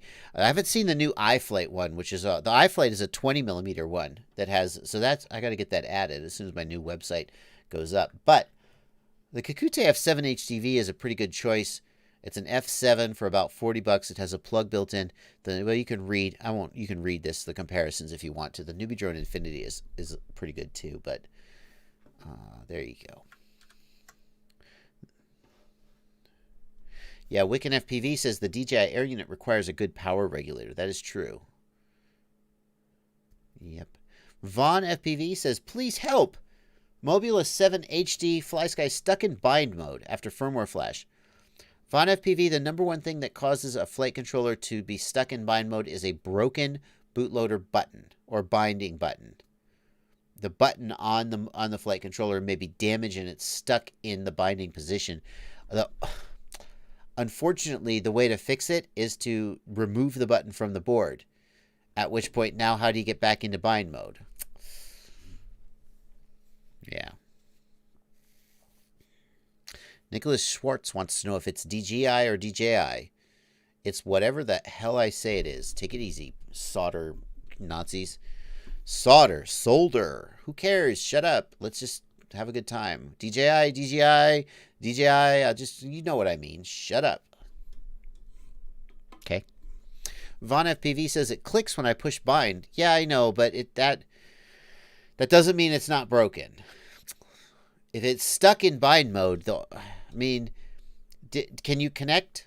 Can you connect to the flight controller in USB? Quinn Leong wants to know how to join the Discord server. I can't find a link to it anywhere. Quinn Leong, you got to join my Patreon to get onto my Discord server. It's not open to just anybody. It's one of the. I'm trying to help everybody equally, whether they give me money or not. But that is the one thing that I reserve for my patrons only. So go down to the video description. There's a link to my Patreon page. You can join my Patreon for as little as $2 a month or more if you feel like I've earned it. It's up to you. And you can get on the Patreon or the Discord server. Plower says, drunk Joshua is extra awesome. I'm not, seriously, dude. You haven't even seen drunk Joshua. I'm not even, it's been like 2 hours, and I've had like the equivalent of 1 shot of bourbon. This is just, you know. Ciati FPV says I have mail. Is it pictures of your Miata, Ciati? I'm going to show the pictures. You sent them to me in mail, but where is it? You've got mail. I don't have it. Who'd you send it to, Ciati? Maybe you send it to this email address. Nope. Oh my god. Oh my god. Ah, I have 38 new messages. Oh my god. This is my life, guys. Look, this is my life. 38 messages. When was the last time I answered emails? Oh, wow. That's actually not great. That's not great. November 17th, 2 a.m. Okay. I don't know. I guess I didn't answer these emails. I didn't answer these emails this morning. How did I... Okay, that does not... I don't know how that happened. Apparently, I missed those emails this morning. Well, anyway. 38 emails. Quinn Leong, if you are my patron, hit me up on Patreon. Message me on Patreon, and I'll give you the link. Where's Ciati's email? I don't see it. Oh, well.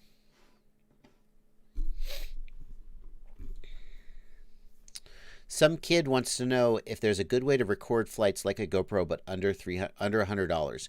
Some kid, if you look at the Foxeer Box or the RunCam 5, both of them are okay choices at under $100. Joel Doyle, I like to live dangerously, showing my inbox. I checked though, Joel. There's nobody's emails. Nobody's email addresses are visible.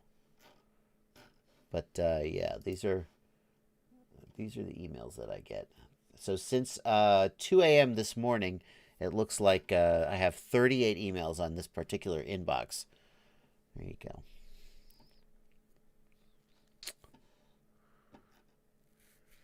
I usually clear my emails. The reason I'm confused is usually first thing in the morning I clear my emails. I clear my email inboxes. I clear my Facebook messages, my Discord. I clear all my inboxes before I start work. I must have been distracted and busy and with a project this morning and skipped this one inbox. But I always feel bad because then I have like 40 emails to answer. So here we go. What's Ciati sending me? Oh. Ciati is sending me, these are Miata parts to fix Ciati's Miata that got broken. Oh, whoops, not that. Oh yeah, you looking good? See, looking good, dude. Looking good. Gotta get that thing back up. Does the TBS Fusion fit the EV200D goggles, James? I don't know why it wouldn't. It fits standard Fat Shark module bays, so. Yeah, I don't know why it wouldn't. Judy Jacob in the Discord asks, I'm curious what you use for field charging. What's your setup? Judy Jacob, to be honest with you, I don't field charge much. Think about it this way. I could get a 5-cell, 5,000 milliamp hour LiPo and use it for field charging, or I could just get a few more packs. My philosophy on field charging is don't field charge, just bring more batteries. When I do want to field charge, like charging off my car is typically how I'll do it. Now, if you charge off your car, don't just charge off your battery. You'll kill your car battery faster than you think. You want to idle the car and run off the alternator when you're charging. But yeah. Max Beamer, brave. Max Beamer is brave. Max opened up his DJI antenna. What's going on here, Max? Well, it's just a left-handed Omni antenna, Max. Very similar to the Axie or the TBS Micro Triumph, I think. Very similar design. I mean, there's probably some internal differences that I don't know about, but printed PCB on the outside, radiating element. Yeah. Yep, nothing special. Bluto FPV wants me to give a shout out to Nuke, Salt Lake City. Okay. I hope that Nuke is not in any way politically controversial and I haven't just gotten myself in trouble. Ryan Eichmeyer, thanks for $2 in the super chat. How many LiPos should I keep in fireproof storage? All of them. I mean, if you're going to have fireproof storage, keep all your lipos in them. Cage Drummer, thanks for $3 Australian dollars. Dollary dues, as we like to call them here in the States. We Yanks call them. $3 Australian dollars. Thank you, sir. Ken Overby, thanks for $5. No questions, just throwing money at me. Very generous. Joe FPV wants to know what's the best budget drone under 250 grams. I mean, Joe, I am loving my Beta FPV HX115 right now. If you get the version of the HX115 that doesn't have the RunCam Nano on board, the one with the RunCam Nano is about $200. The one with just a regular analog camera is like $160. Would you call that budget? I don't know. I feel like you get a lot of value with the HX115. I'm really enjoying it. Yeah, and it is under 250 grams, well under. The other one that you got to mention is the Emax Babyhawk Freestyle. Now, the Babyhawk Freestyle is... Babyhawk Freestyle is... Tiny Hawk Freestyle, my mistake. The Tiny Hawk Freestyle comes in at... Any minute now I'm going to get a price. I don't know why it's so hard for me to find this. $104. That's a pretty good budget, and it is also under 250 grams and flies really well. Ryan Eichmeyer, no. What is the maximum number of lipos I should keep together? Ryan, there's no number. There's no number. The more lipos that are in the fireproof case, the worse it's going to be when one lights off. So, like, the best case scenario is every single lipo is in its own fireproof bag, but nobody's going to do that. So,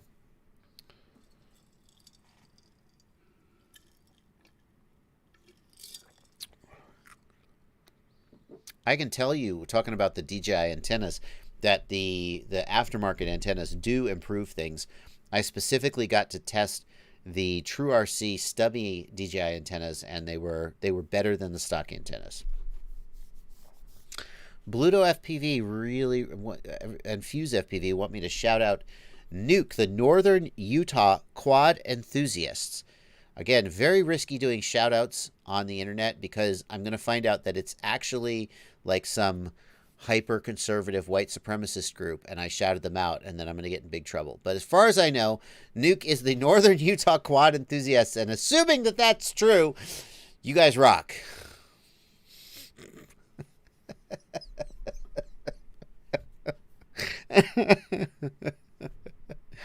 Toby Mearson wants to know if Fat Shark Spyronet antennas suck balls.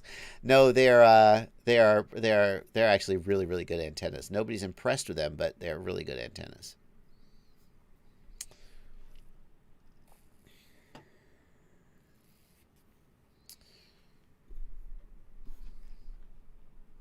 Let's see here. D-Pilot really wants to know what I think of the Taranis QX7S. The Taranis QX7 is a great budget radio. Is the QX7S the new Access Protocol one? Because I have really mixed feeling about the Access Protocol radios. They are good radios, but by forcing you to go to Access receivers and D16 and then locking out D8, and I just have such weird feelings about them. I just am not sure that I could fully love them. QX7S, Hero Psycho, thank you for pointing out. The QX7S isn't the Access one. Okay, the QX7S then is the upgraded version of the QX7 with the Hall effect gimbals. Yeah, that's a good one. Except if you're running Crossfire, because FreeSky broke it so that you couldn't run Crossfire on it. If you're running FreeSky, it's no problem. If you're going to run Crossfire, stay away from the QX7 because you have to do the inverter mod. And if you already own a QX7, fine. But I don't know why you would force yourself to have to dig in and solder on the PCB if you haven't.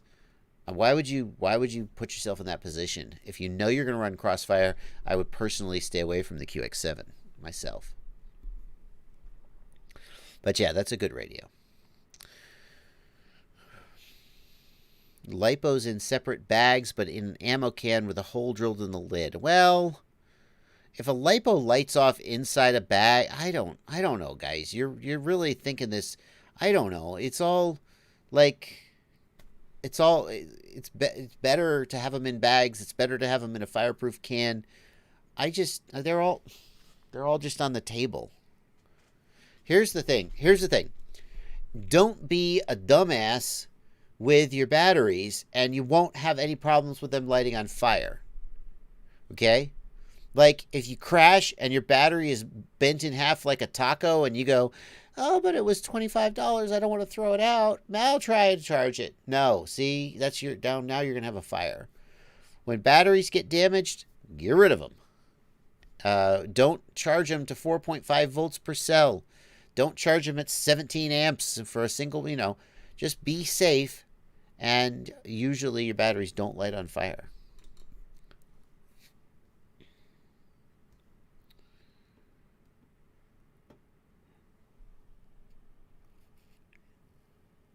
Yeah.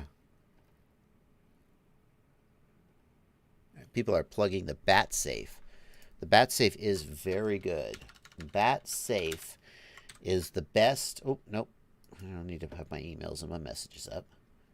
The Bat Safe is the best battery, storage, I guess. Oh, there's the XL. It has a filtered, it has filters on the top and exit holes for the smoke, but it keeps the smoke from, like, filling up your house. Bat Safe. Ooh, they have a big one now. Bat Safe XL. It's not cheap, but it is the best way to store batteries. So we'll give a plug out to the Bat Safe now.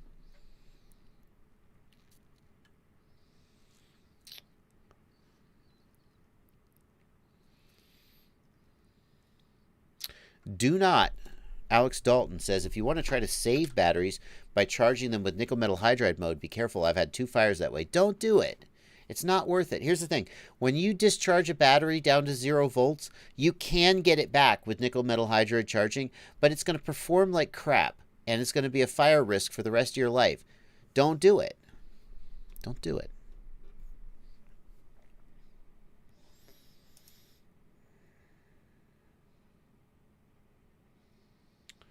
Signal and ground in and out. Yeah, but we'll just connect to the flight controller directly.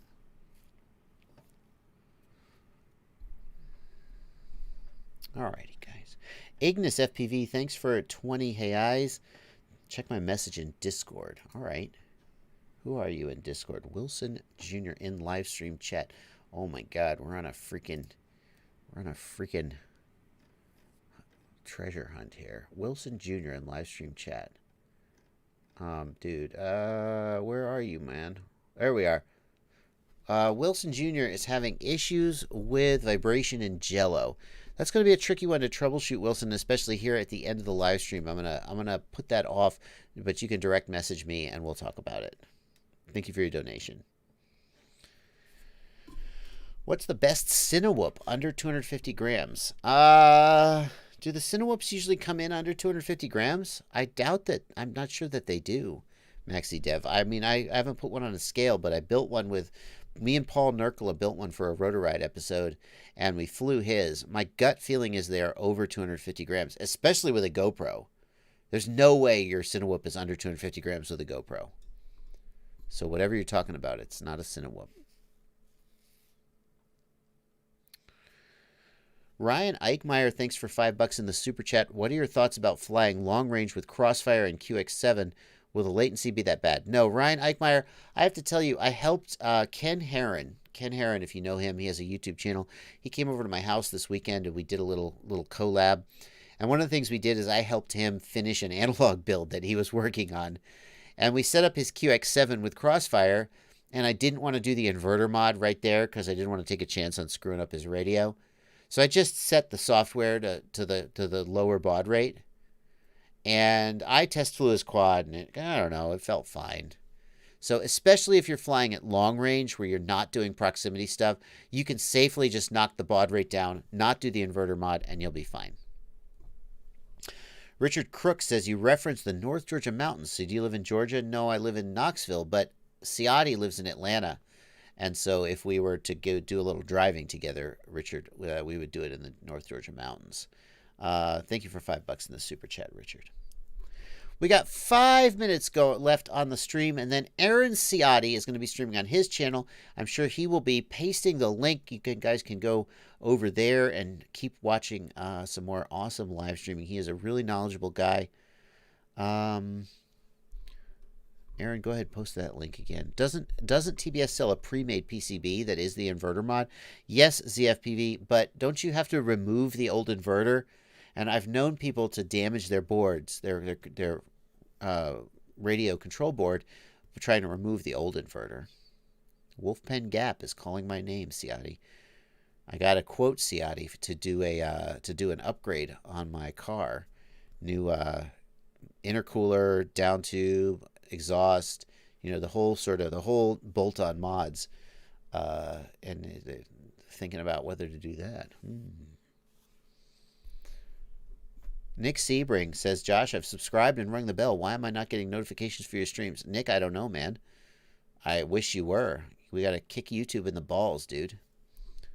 I don't know. Is it possible to build your own goggles? It's probably possible, Mortem Gaming, but I think they'll be kind of crappy. Thomas Bird, yeah, I have a turbo on the car. I do. It has room for improvement.